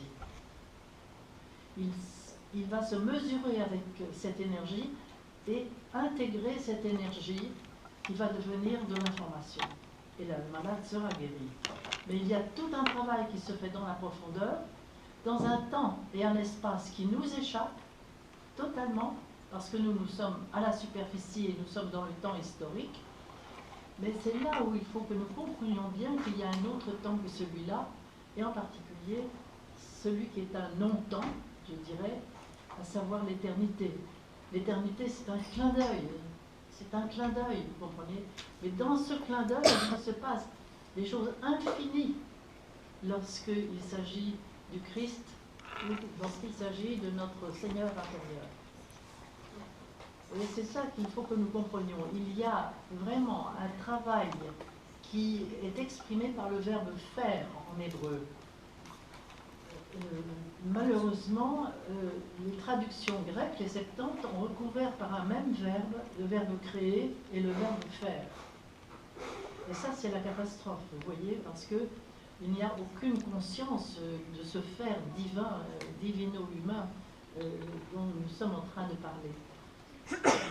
Et par exemple, lorsque au 7e jour de la Genèse, il nous est dit que Dieu se retire, il ne se repose pas, mes amis, au 7e jour de la Genèse. Au 7e jour de la Genèse, Dieu se retire derrière l'homme, parce que l'homme est libre. Donc Dieu le Seigneur, notre Seigneur intérieur, ne veut pas s'imposer. Donc il se retire derrière l'homme. Et tous les vers de ce 2e chapitre de la Genèse auront pour sujet Yod Vavé Elohim. Elohim sera derrière Yod Vavé, autrement dit derrière l'homme. Et si l'homme n'œuvre pas, le Seigneur n'œuvrera pas. n'œuvrera pas. Donc vous voyez, nous sommes là devant une loi profonde. Ce n'est que si nous faisons le chemin que Dieu le fait avec nous. que le Seigneur le fait avec nous. Nous sommes donc très très responsables. Et d'autre part, nous sommes dans une image de temps, évidemment, qui est liée à notre expérience intérieure et à notre expérience du monde, mais le temps divin est totalement différent. C'est vraiment dans l'instant que tout se joue pour lui. Voyez-vous ? Et ce n'est pas parce qu'il est Dieu qu'il fait toute l'opération magique, non, non, parce qu'il est Dieu, et justement c'est cela, ce qu'il a voulu vivre avec nous et pour nous, c'est de descendre dans nos enfers et de se mesurer aux démons de l'humanité. Vous voyez, ça c'est extrêmement important, très important. Vous savez, dans les évangiles, combien de fois le Christ est au milieu d'une foule et puis son heure n'est pas encore venue, il se sent recherché, il disparaît. Voyez-vous, il disparaît. Il est le Fils de l'homme, il n'est pas le Fils de la femme. Nous sommes complètement dans l'erreur quand nous croyons qu'il est le Fils de la femme. Le Christ dit de Jean-Baptiste, il est le plus grand parmi les fils de la femme. Les fils de la femme, c'est le fils animal, l'enfant animal, que nous sommes tous par rapport à nos parents, vous voyez. Et il est le Fils de l'homme, il est donc le Fils intérieur de Marie. D'ailleurs, il n'appellera jamais Marie maman, il l'appellera toujours Isha. Vous voyez, nous sommes là, nous n'avons absolument aucune conscience de la nature du Christ. Très très peu, très très mal la conscience que nous avons. Bien, eh bien c'est lui, le Christ, dans la personne du Yod-Hé-Vavé de notre être à chacun de nous. Et là nous sommes avec Job, dans le Yod-Hé-Vavé, le Seigneur qui est le Job, et le Christ. Et il va opérer, là nous allons avoir des détails, il va opérer avec Job. Là, la matrice de feu. C'est une naissance qui va se faire peu à peu, une naissance de Job, à un tout autre niveau de lui-même. Voilà, le Seigneur arrive, le Seigneur Yod-Hé-Vavé, naturellement, arrive, et Eliou, le prophète, disparaît. Le Seigneur répond à Job au milieu de la tempête. C'est une véritable tempête. C'est les douleurs de cet enfantement. Nous avons tous à enfanter notre Dieu, vous le comprenez. Enfanter notre Dieu, ça va se passer par étapes successives. Voilà toutes les étapes. Dans un travail, encore une fois, divinoun. Et c'est pourquoi Job est prêt, il a prouvé qu'il reste fidèle à son Seigneur, et le Seigneur est là. Et le Seigneur répond à Job au milieu de la tempête. Qui est celui qui obscurcit mes desseins par des discours sans intelligence? Saint terrain, homme vaillant, je t'interrogerai, tu m'instruiras. Un saint terrain, homme vaillant. C'est-à-dire que nous allons entrer en guerre sainte. Et la guerre sainte chez les chrétiens, le djihad chez les musulmans, toutes ces guerres saintes dans les différentes traditions, si vous vous souvenez du combat de Krishna et d'Arjuna dans la Bhagavad Gita en Inde, tout cela c'est la guerre intérieure à l'homme. Guerre intérieure. Et on a compris ça comme une guerre extérieure, on est parti dans les croisades autrefois, les musulmans aujourd'hui partent dans ces guerres saintes aussi tellement tragiques aujourd'hui. Vous voyez, on est dans les confusions encore, dans une confusion tellement tragique.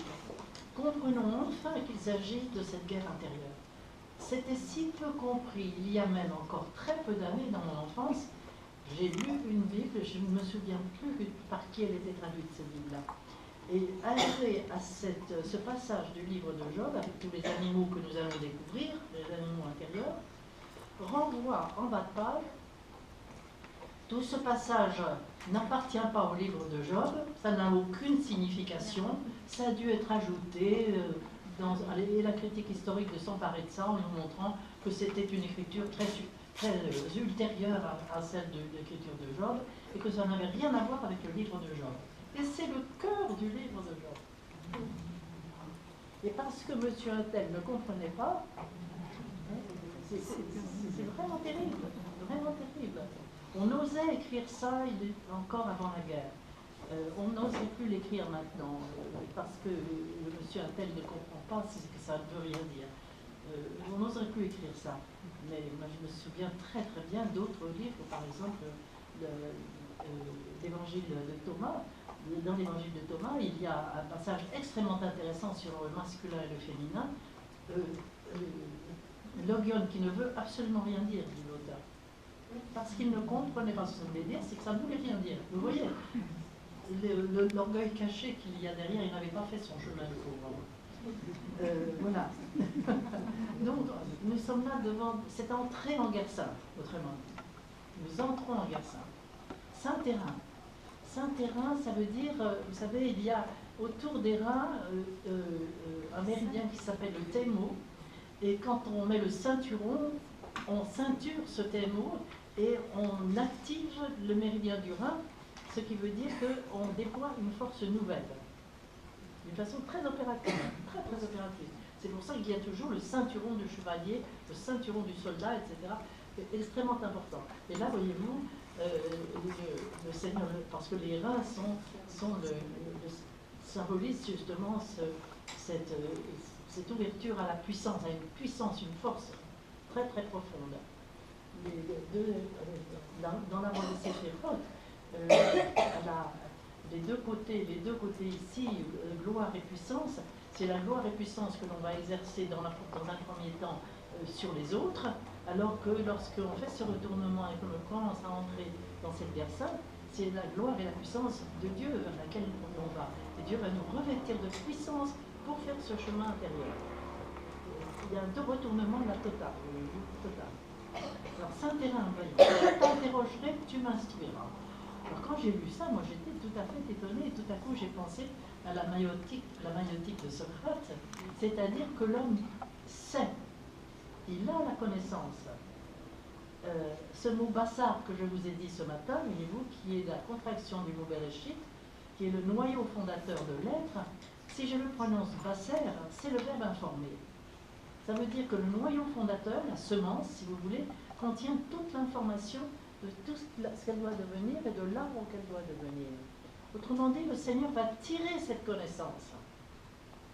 Il va interroger Job et il va tirer cette connaissance de Job. Il va faire grimper cette sève de l'arbre de la connaissance. Est-ce que vous voyez bien ce mouvement de montée de la sève de l'arbre? Je t'interrogerai, tu m'instruiras. Magnifique. Où étais-tu quand je fondais la terre? Dis-le si tu as de l'intelligence. Qui en a fixé des dimensions? Qui a étendu sur elle le cordeau? Sur quoi ces bases sont-elles appuyées? Qui en a posé la pierre angulaire? Bon, je ne vais pas tout vous lire, c'est trop long. Mais as-tu pénétré jusqu'aux sources de la mer? T'es-tu promené dans les profondeurs de l'abîme? Les portes de la mort t'ont-elles été ouvertes? As-tu vu les portes de l'ombre de la mort? As-tu embrassé du regard l'étendue de la terre? Parle, si tu sais toutes ces choses.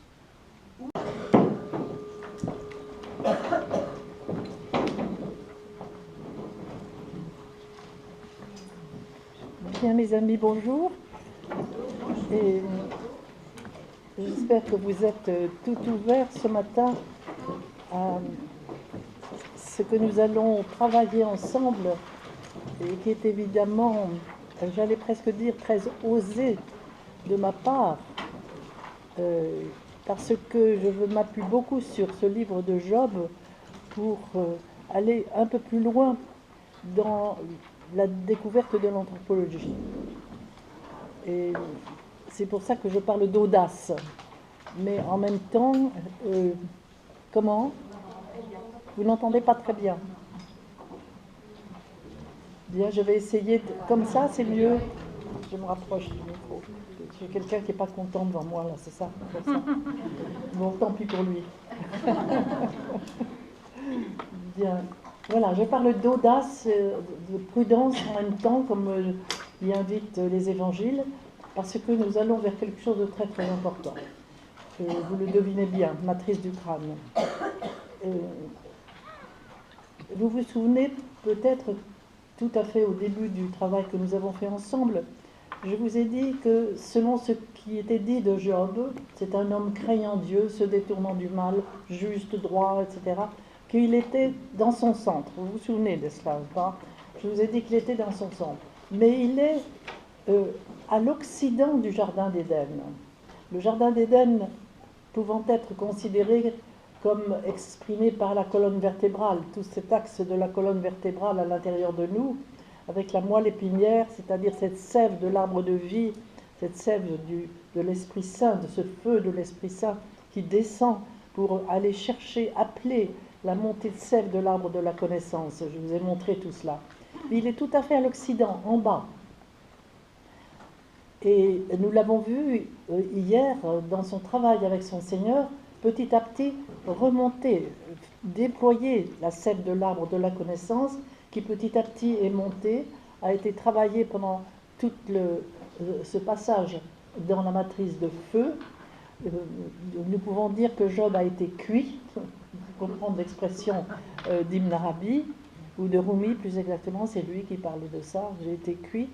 Bien, nous avons parlé de tout cela, et maintenant il arrive à l'orient du Jardin d'Éden. Voilà la porte qu'exprime la thyroïde, porte, forme de porte ici.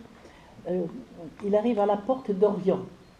La porte d'Orient a été décrite au 3e chapitre de la Genèse comme gardée par les chérubins à l'épée flamboyante et tournoyante. Qu'est-ce que cela veut dire? Cela veut dire que nous nous trouvons là devant les plus hautes hiérarchies angéliques, les chérubins et les séraphins, chérubins qui sont représentés par des grandes roues. Dans la vision d'Ézéchiel, ce sont ces grandes roues qui vont chacune dans un sens et pourtant le char avance. Et ces roues sont pleines Dieu, c'est-à-dire c'est la connaissance, c'est vraiment la connaissance totale, la vision totale qu'ils expriment. Et puis les séraphins. Et les séraphins dont il est moins parlé, mais nous allons les découvrir les séraphins ici. Ce sont eux qui gardent la porte. Elle est exprimée, cette porte, dans les évangiles par la porte étroite, comparée au trou d'une aiguille, et ne peut passer que le chameau qui passe par le trou d'une aiguille. Vous vous souvenez de cette image-là? Alors on se demande bien sûr comment on pourra y arriver. Mais le Christ parle hébreu, et le chameau, nous l'avons vu, l'homme en tant qu'il traverse tous ces déserts, s'accomplissant totalement, allant chercher dans les puits au cœur du désert, descendre dans chacun des puits, c'est encore une image pour dire la descente dans les profondeurs pour monter dans la lumière. Et puis il arrive à cette porte, et le chat de l'aiguille en hébreu, c'est la lettre Kof. La lettre Kof que Suzanne dessine si merveilleusement. Vous savez qu'il y a cet axe comme ça, avec cette petite, absolument comme le chat d'une aiguille d'ailleurs, c'est tout à fait intéressant. Et l'homme a dû donc se dépouiller, arriver à cet amour non possessif, l'amour total, un amour qui participe de l'amour universel et qui n'a plus aucune possessivité. Je ne sais pas comment vous dire ça. Cette purification de l'amour qui s'est jouée pendant toute la vie de l'homme, en particulier ici de Job, fait que il est comme, en effet, comme un fil, voyez-vous. Là encore, dans le Coran, il y a une comparaison extraordinaire où c'est le fil de l'araignée, voyez-vous, qui va passer par ce trou. C'est quelque chose de superbe aussi, ces images-là, voyez-vous. Voilà, devenu ce fil. Cela veut dire que avant d'entrer dans la matrice du crâne, l'homme est vérifié. Parce que si la matrice de feu, c'est déjà un feu divin qui brûle, comme nous l'avons vu, nous nous trouvons là à la source du feu. Si l'homme n'est pas devenu son nom, il ne peut pas entrer dans la matrice du crâne. L'homme, au bout de Job, donc ici, puisqu'il est question de lui, à la fin de ce travail de rencontre avec tous ces animaux intérieurs, devenu aigle, voyez-vous, ce n'est que devenu aigle qu'il va pouvoir vraiment passer cette porte. Mais il est vérifié, voilà, il est vérifié, nous sommes vérifiés. Tous ces mythes qui sont dans l'Ancien Testament profilent cette matrice du crâne. C'est le Christ qui va la vivre, donc je vous parlerai bien sûr de la matrice du crâne dans les évangiles. Mais il faut que vous compreniez bien qu'une fois de plus, que le Christ est je suis, et que tout ce qui touche à sa vie dans les évangiles est de toute éternité. Donc, ce que nous allons étudier avec Job, c'est déjà la matrice du crâne vécue par le Christ. Et l'Ancien Testament ne le dit que par image, voyez-vous. Nous avons à deviner à travers toutes ces images. Mais est très présente derrière cette matrice du crâne de Job, celle du Christ. Vous me comprenez bien quand je vous dis cela, que le Christ est de toute éternité et que donc il est présent dans cette grande aventure de Job. Il est présent là. Mais ça n'est pas encore exprimé comme ça va être exprimé dans les évangiles, et encore dans les évangiles, il n'en est pas dit grand-chose, tellement c'est le mystère, vous voyez, tellement c'est le secret du cœur.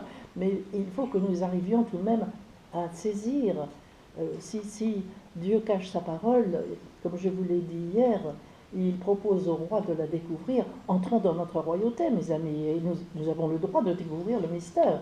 Le mystère n'est pas la chose qui est scellée, cachée, elle est cachée aux esprits impurs. Mais lorsque nous nous purifions et que nous nous purifions, alors le mystère nous est révélé, vous voyez. C'est pour ça que derrière le livre de Job, comme derrière les évangiles, nous allons pouvoir discerner. Je crois qu'aujourd'hui, c'est important d'essayer de discerner ces choses. Le temps est venu, voyez-vous, le temps est venu. Voilà, l'humanité est appelée d'urgence aujourd'hui à entrer dans sa royauté, et donc le temps est venu de comprendre ces choses. Donc, nous sommes à l'orient du jardin d'Éden et nous nous trouvons devant les chérubins et les séraphins. Alors je vous lis comment cela est exprimé dans le livre de Job. À nouveau, le Seigneur s'adresse à Job et lui dit « Saint terrain, comme un homme vaillant, je t'interrogerai, tu m'instruiras. » Vous vous souvenez, c'est ce qui avait déjà été dit la première fois. C'est comme s'il fallait aller plus loin, ceindre ses reins encore plus fort, parce qu'on va aller beaucoup plus loin encore. C'est vraiment très impressionnant. Anéantiras-tu ma justice jusqu'à ma justice? Me condamneras-tu pour te donner droit? As-tu un bras comme celui de Dieu, une voix tonnante comme la sienne? Orne-toi de magnificence et de grandeur, revêt-toi de splendeur et de gloire. Répands les flots de ta colère et d'un regard abaisse les hautains. D'un regard humilie les hautains, écrase sur place les méchants. Cache-les tous ensemble dans la poussière. Enferme leur front dans les ténèbres. Alors je rends hommage à la puissance de ta droite. Voyez-vous, il y a vraiment une reconnaissance admirable de Dieu. Rend hommage à la noblesse que nous avons bien découverte ensemble chez Job. Voici Béhémoth, à qui j'ai donné la vie comme à toi. Il mange de l'herbe comme le bœuf. Le voici, sa force est dans ses reins, sa vigueur dans les muscles de son ventre. Il plie sa queue aussi ferme qu'un cèdre. Les nerfs de ses cuisses sont entrelacés. Ses os sont des tubes d'airain. Ses membres sont comme des barres de fer. Il est la première des œuvres de Dieu. Celui qui l'a fait l'a pourvu d'une épée, etc. Il va... je ne peux pas vous lire tout parce que ça serait trop long. Que le fleuve vienne à déborder, ne s'enfuit pas. Que le Jourdain se précipite dans sa gueule, il reste calme. Est-ce sa force ouverte qu'on pourrait le saisir? Est-ce au moyen de filets qu'on lui percera le nez? Voilà. Autrement dit, il y a une glorification de ce Béhémoth. Je voudrais d'abord m'arrêter sur le mot Béhémoth.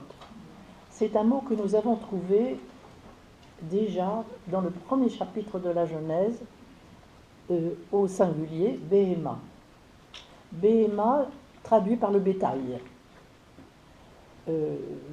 l'animal, le gros animal, l'animal de terre. Qu'est-ce que l'on peut dire du mot Béhémoth, le pluriel, donc, de ces animaux, les animaux de terre? Je crois que tout simplement, si je rapproche cela, si vous voulez, comment ça s'appelle déjà? Celui de la panthère. De la panthère, chez les Grecs, panthéros, ça veut dire tous les animaux sauvages. Les animaux sauvages les plus féroces. Nous nous trouvons là devant le maximalisme de la férocité en nous.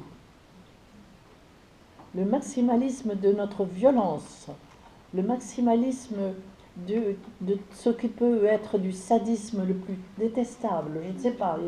Bon, pourtant, tout a été travaillé, mais là c'est comme si tout revenait à flot et qu'il fallait se mesurer à ce Béhémoth.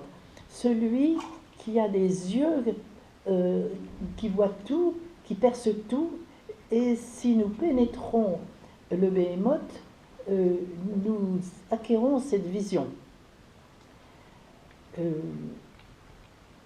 Percer le Béhémoth, ça semble impossible. Ça semble impossible. Voilà ce que dit Dieu, n'est-ce pas? Voilà ce qu'il dit. Est-ce à force ouverte qu'on pourrait le saisir? Est-ce au moyen de filets qu'on pourra lui percer le nez? Non.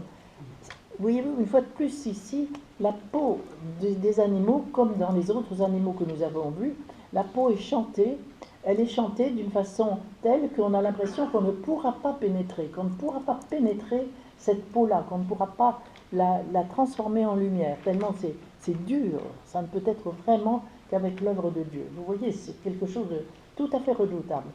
Première des œuvres de Dieu, nous avons là exactement les mêmes mots que dans le livre des Proverbes, où la sagesse est chantée. Et c'est les mêmes mots que la sagesse, les mêmes mots, les mêmes versets que la sagesse. Il semble que nous soyons devant la sagesse divine. Et la sagesse divine, l'apôtre Paul reprendra l'Ancien Testament en disant que si nous la connaissions, elle nous paraîtrait folie. La sagesse divine est folie pour l'homme, et la sagesse de l'homme est folie pour Dieu. N'est-ce pas? Nos petites sagesses, elles sont bien gentilles, mais elles sont folie par rapport à Dieu. Donc il a fallu gravir tous les échelons que nous avons vu Job gravir hier, pour atteindre à des sagesses de plus en plus fines, de plus en plus fines, de plus en plus fines, jusqu'à atteindre, et là nous y sommes, devant la sagesse divine. Nous ne pourrons pas entrer dans la matrice du crâne si nous n'avons pas acquis cette sagesse divine. Voilà. Job ne pourra pas entrer dans cette matrice s'il n'a pas acquis la sagesse divine. Et la sagesse va avec l'intelligence, donc il est très probable que l'autre animal que nous allons aborder, le Léviathan, va être l'intelligence divine. Et en effet, le Léviathan va être abordé maintenant. Et le Léviathan, souvenez-vous que nous l'avons vu quelques fois. Nous l'avons vu dans les psaumes en particulier. Et il y a en particulier, j'ai en mémoire le psaume 104, où cette nature intérieure de l'homme est chantée. Voici la grande et vaste mer. Là se promènent les navires. Les navires, c'est les petits mots, c'est les égaux. Là se promènent les navires, les animaux petits et grands, et ce Léviathan que tu as formé pour jouer en lui. Retenez bien ça, ce Léviathan que tu as formé pour jouer en lui. Bon, je vais vous dire que ce n'est pas traduit comme ça dans vos traductions, mais c'est ça qui est écrit en hébreu. Le Léviathan semble contenir en lui le cœur du Seigneur. Vous voyez, nous sommes là devant quelque chose de tout à fait étonnant. D'autre part, le nom du Léviathan, Tan, c'est les grands poissons des profondeurs, c'est la forme construite du Noun, mais qui est le poisson, et c'est vraiment l'ultime poisson des grandes profondeurs, le Léviathan, redoutable, qui est symbolisé par le crocodile, par tous ces grands sauriens que nous trouvons dans l'imagerie symbolique, voyez-vous, que ce soit en Grèce, en Chine, en Égypte, dans nos grottes, comme je vous en parlais hier, n'est-ce pas? Nous retrouvons ce crocodile, c'est-à-dire cet animal terrifiant, absolument terrifiant. D'autre part, c'est cet animal, Lévi, de la tribu de Lévi. C'est-à-dire, là, c'est la tribu sacerdotale. C'est-à-dire que si nous sommes entrés dans notre dimension royale, dans la matrice de feu, dans la matrice du crâne, nous entrons dans la dimension sacerdotale. Voilà ce que je peux dire du Léviathan avant d'entrer dans le texte. Et le texte est le suivant. Prendras-tu le Léviathan à l'hameçon? Saisiras-tu sa langue avec une corde? Mettras-tu un jonc dans ses narines? Lui perceras-tu la mâchoire avec un crochet? Te pressera-t-il de supplications? Te parlera-t-il d'une voix douce? Fera-t-il une alliance avec toi? pour devenir à toujours ton esclave? Joueras-tu avec lui comme avec un oiseau? L'attacheras-tu pour amuser les jeunes filles? Les pêcheurs en trafiquent-ils? La partagent-ils entre les marchands? Couvriras-tu sa peau de dard et sa tête de harpon? Dresse ta main contre lui, et tu ne t'aviseras plus de l'attaquer. Voici, on est trompé dans son attente. À son aspect, n'est-on pas terrifié? Nul n'est assez hardi pour les exciter. Qui donc me résisterait en face? Et voici que le Seigneur s'identifie au Léviathan. On est quoi? Vous comprenez? On est quoi quand on lit ça? Qui donc me résisterait en face? Et là, il y a une sorte d'identification du Seigneur et du Léviathan. Bon, soyez dans la paix. Nous allons aller plus loin pour essayer de bien comprendre ce qui se joue. Je veux encore parler de ses membres, de sa force et de la beauté de sa structure. Qui soulèvera son vêtement? Qui pénétrera entre ses mâchoires? Voilà. Qui ouvrira les portes de sa gueule? Autour de ses dents habite la terreur. Vous voyez le symbolisme des dents, de la mâchoire, tout ça, ce que je vous ai dit hier. C'est magnifique et puissant bouclier, la lettre tête. Ils sont unis ensemble comme un sceau. Ils se serrent l'un contre l'autre et l'air ne passerait pas entre eux.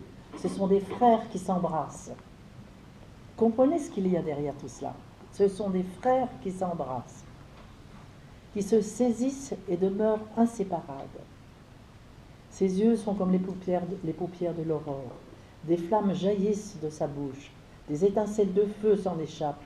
Une fumée sort de ses narines comme d'un vase qui bout d'une chaudière ardente. Son souffle allume les charbons, sa gueule lance la flamme. La force de son cou pour demeure et l'effroi bondit au-devant de lui. Ses parties charnues tiennent ensemble, fondues sur lui, inébranlables. Son cœur est dur comme une pierre, dur comme la pierre des profondeurs. Voilà, je m'arrête là. Vous avez entendu, sa peau est impénétrable. Et nous avons un chant du Léviathan comme étant vraiment des dents qui sont d'une puissance incroyable, incroyable. Et derrière ces dents, la langue qui lance du feu. Et tout d'un coup, on va vers le cœur du Léviathan. Son cœur est dur comme la pierre des profondeurs. La pierre d'angle, mes amis. Nous nous trouvons là devant l'union et la distinction entre le Seigneur. Si ça ne vous ennuie pas, il y a encore une question? Non. On va continuer, puis après on en reparlera. Je laisse ça parce qu'alors la fin de Job, elle est mignonne, elle est gentille, mais on sent très bien que le texte nous détourne de la profondeur, parce que la profondeur ne peut pas être dite. C'est tellement immense que ça ne peut pas être dit. Parce que c'est vraiment l'assomption de Job, vous comprenez? Alors au contraire, on dit que on lui redonne tous ses biens, il va avoir à nouveau des filles, il va avoir à nouveau... Et les filles, c'est très intéressant le nom des filles, il va avoir 3 filles, mais c'est jouissance, possession, puissance. Parce qu'il retrouve jouissance, possession, puissance dans le monde divin. Voilà, ce sont des choses qu'il faut savoir sentir. Bien, je viens maintenant vers les évangiles, qui vont éclairer. Je laisse les questions maintenant, on a encore toute l'après-midi pour les poser, pour que je puisse vous répondre. Là, je vais terminer avec les évangiles. Vous vous souvenez peut-être qu'au cours de la Sainte Seine, il est dit que le Satan entre en Judas. Pourquoi? Parce que Judas est un homme très fragile. C'est un disciple du Seigneur. Il le suit déjà depuis un petit moment. C'est lui qui a la bourse de cette petite équipe. Mais c'est un homme qui aime l'argent. C'est donc dangereux qu'il ait l'argent entre ses mains. Mais bon, c'est une épreuve qui lui est demandée. D'autre part, la tradition dit, je parle de la tradition ici, dit qu'il est très déçu de la personne du Christ parce qu'il attendait un libérateur du joug romain, étant donné que les Hébreux étaient à ce moment-là dominés par Rome et qu'il y avait donc autorités romaines qui étaient là, nous allons le voir d'ailleurs, parce que quand il va être jugé par Pilate et par tout cela, vous voyez, c'est les autorités romaines. Et c'est cela qu'il espérait, il est déçu de la personne du Christ. Il attendait le libérateur du monde, quoi, mais du monde extérieur. Et c'est pourquoi, ceci étant lié à son amour de l'argent, il vend son maître, et pour 30 deniers, vous vous souvenez, il vend son maître, il promet qu'il va s'arranger pour le faire arrêter et le faire juger, etc. À partir de ce moment-là, ce n'est plus Judas qui agit, c'est le Satan. À tel point que le Seigneur va lui dire, ce que tu as à faire, fais-le vite. À nouveau, la complicité du Christ et du Satan. Ne nous faisons pas d'illusions. Et c'est ainsi que nous allons retrouver le Christ au jardin des Oliviers. Et il est là, vous savez, dans toute cette angoisse de ce qui va advenir. Et voici que toute la troupe de Judas, avec les soldats du Sanhédrin, arrive pour l'arrêter.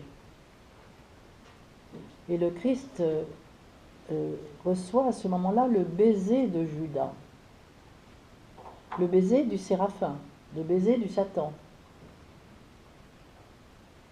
Nous sommes là devant un baiser nuptial. À un premier degré, c'est le baiser de la traîtrise. Je vais dans la profondeur. Un baiser nuptial. Le Christ va intégrer le Satan. Est-ce que vous me comprenez? Nous sommes là dans la profondeur du mystère. Et Jésus demande aux soldats, mais qui cherchez-vous? Et le Christ ne répond pas, c'est moi, comme c'est dans vos évangiles. Il répond, je suis. Et à ce moment-là, les soldats tombent par terre, parce que personne n'a le droit de prononcer le saint nom. Et c'est de cela qu'ils l'accusent. Les soldats, avec tout le Sanhédrin, accusent le Christ de se dire être le saint nom, de se dire être l'Heureux dévavé, le Seigneur, qui a dit avant qu'Abraham fût, je suis. Et là qui répète, qui confirme, je suis. Et aussitôt, il est arrêté. Il est conduit devant Pilate. Ce jour-là, on a l'habitude c'est une fête, et on a l'habitude de relâcher un prisonnier. Lequel des deux voulez-vous que je vous relâche, Barabbas ou Jésus? La foule, la veille, c'était les rameaux, à crier Hosanna au plus haut des cieux, enfin, à louer le Seigneur, et cette foule, paf, se retourne complètement et dit libérez Barabbas et condamnez Jésus.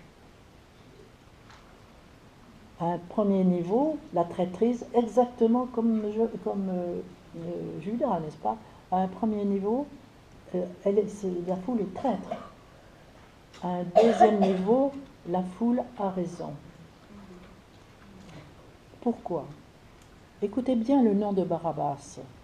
Bar-Abbas, le fils du Père. Bar est le mot que je vous ai montré hier, les 2 premières lettres du Bereshit, c'est-à-dire du premier mot de la Genèse, dont les Hébreux disent qu'il contient toute la tradition. Et si vous développez chacune des 2 lettres, Beit et Resh, du mot Bar, vous avez le mot Bereshit. C'est-à-dire que le mot Bereshit à lui seul veut dire le fils. Et en même temps le grain de blé. Vous vous souvenez, je vous ai dit cela, que le mot Bar veut dire et le fils et le grain de blé. C'est pourquoi dans les évangiles, avant son arrestation, le Christ l'a bien dit, si le grain ne meurt, il ne peut porter de fruits. Mais il a dit aussi, si le fils ne meurt, il ne peut porter de fruits. Lorsque la foule dit libérer Barabbas, elle dit libérer la semence divine de l'homme, exprimée par toutes les stérilités de la Bible et les stérilités de l'humanité aujourd'hui. Ce bar, cette semence divine est bloquée là, dans les profondeurs de chacun, et n'a pas commencé de germer. Pour qu'un grain de blé germe, puisse être mis en terre afin qu'il germe, il faut le flageller. Dans mon enfance, aujourd'hui, c'est tellement mécanisé tout cela mais il y avait autrefois la grande fête dans les fermes, c'était la fête des batteries. Et la batterie, on battait le blé pour en faire un grain capable de germer lorsqu'on le met en terre. Le Christ va prendre la place de Barabbas. Il va être ce grain de blé, cette semence divine présente dans tout le cœur, dans tous les cœurs des hommes. Il va se laisser flageller comme le grain de blé pour pouvoir être capable de germer quand il va être mis en terre.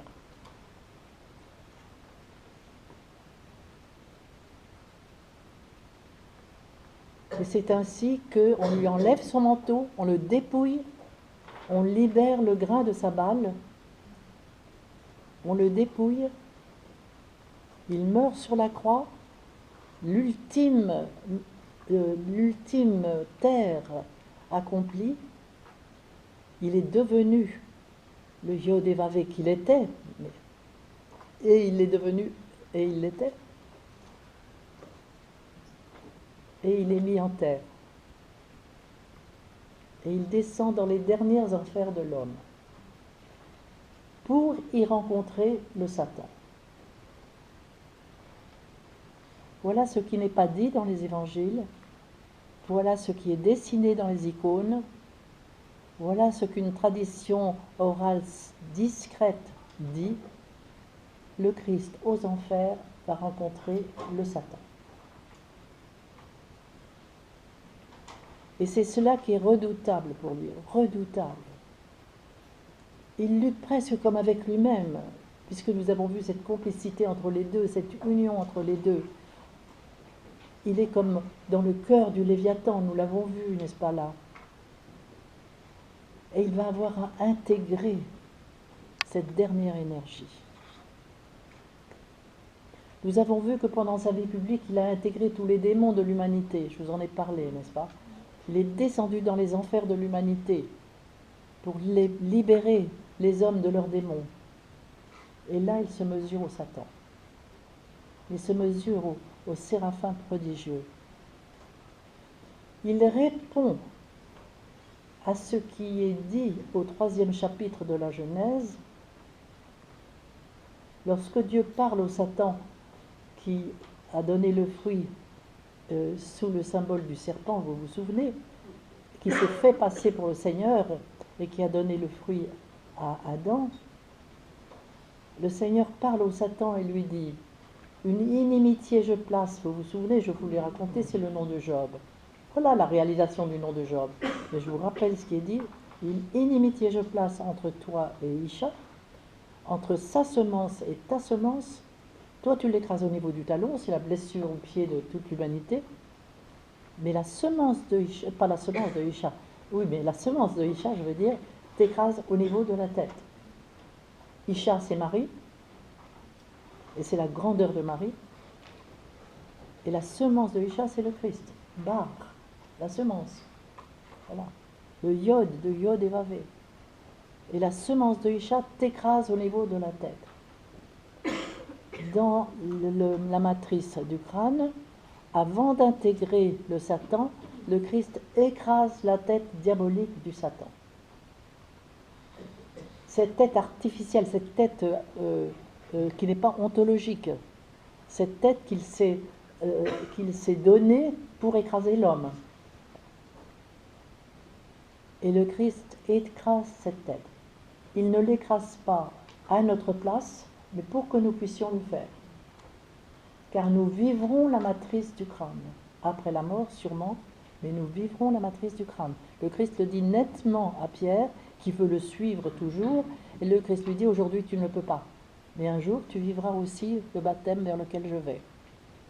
Donc nous sommes tous appelés un jour, après notre mort, après des préparations, évidemment un accomplissement total, nous serons appelés à cette matrice du crâne. C'est pourquoi c'est important de le savoir, c'est important de le connaître. Et nous serons appelés à écraser la tête du serpent diabolique, du Satan diabolique. Nous le faisons un petit peu à chaque fois que nous renonçons à lui. Donc nous préparons ces choses-là et nous l'écraserons définitivement dans la matrice du crâne. Et à ce moment-là, c'est vraiment les noces avec notre Dieu. C'est la résurrection, vous le comprenez, c'est la résurrection. C'est le grain de blé qui devient cet épi. C'est vraiment la résurrection. Et c'est pourquoi nous voyons dans toutes les traditions cette sortie par le sommet du crâne.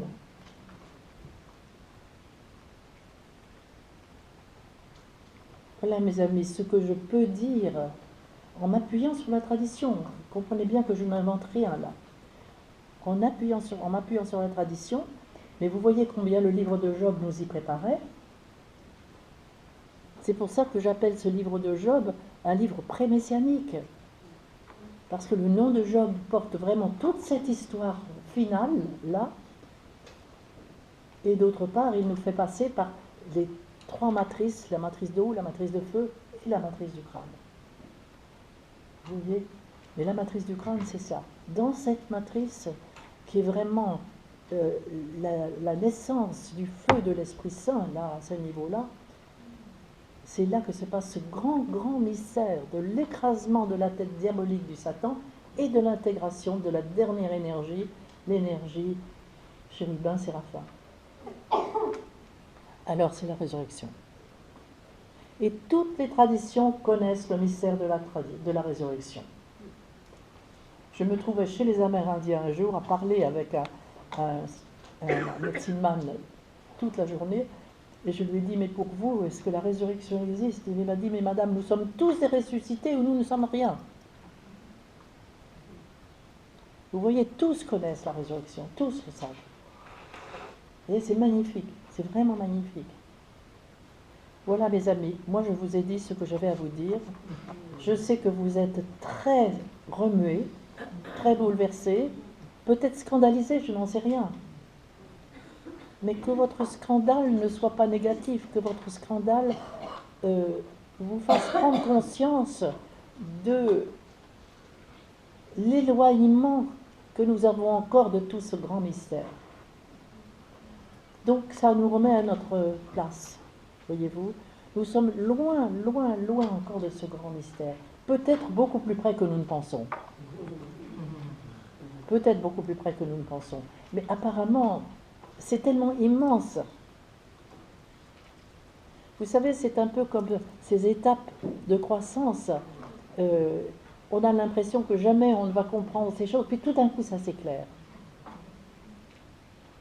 Où je me souviens, moi, quand j'étais encore à l'école, et puis qu'on me présentait le livre de physique que j'avais à ingurgiter dans l'année, et que je voyais toutes ces équations, tous ces dessins, toutes ces choses, j'ai dit, oh là là là là, mais jamais j'arriverai à intégrer tout ça.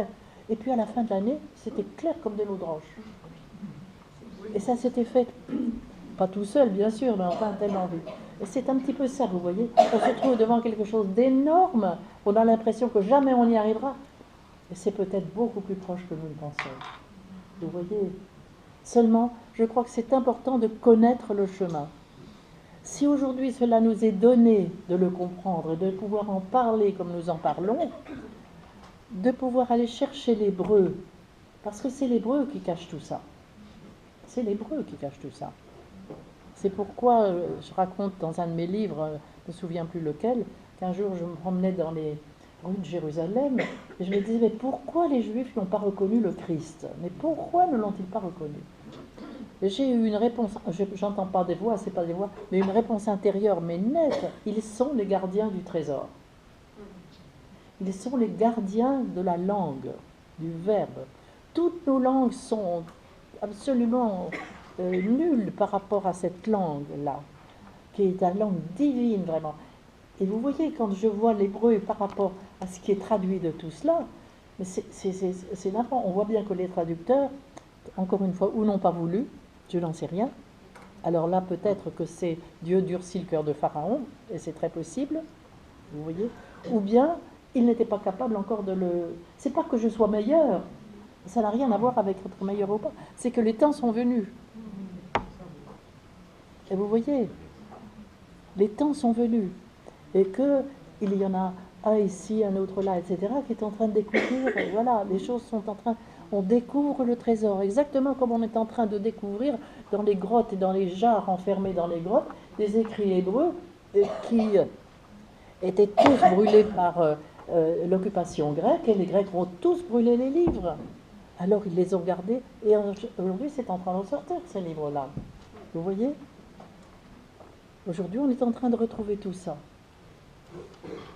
On pousse la charrue, et puis derrière la charrue on trouve une pierre, et derrière la pierre on trouve une ville entière. À Ras Shamra par exemple, la ville d'Ougarit, c'est comme ça que ça s'est passé.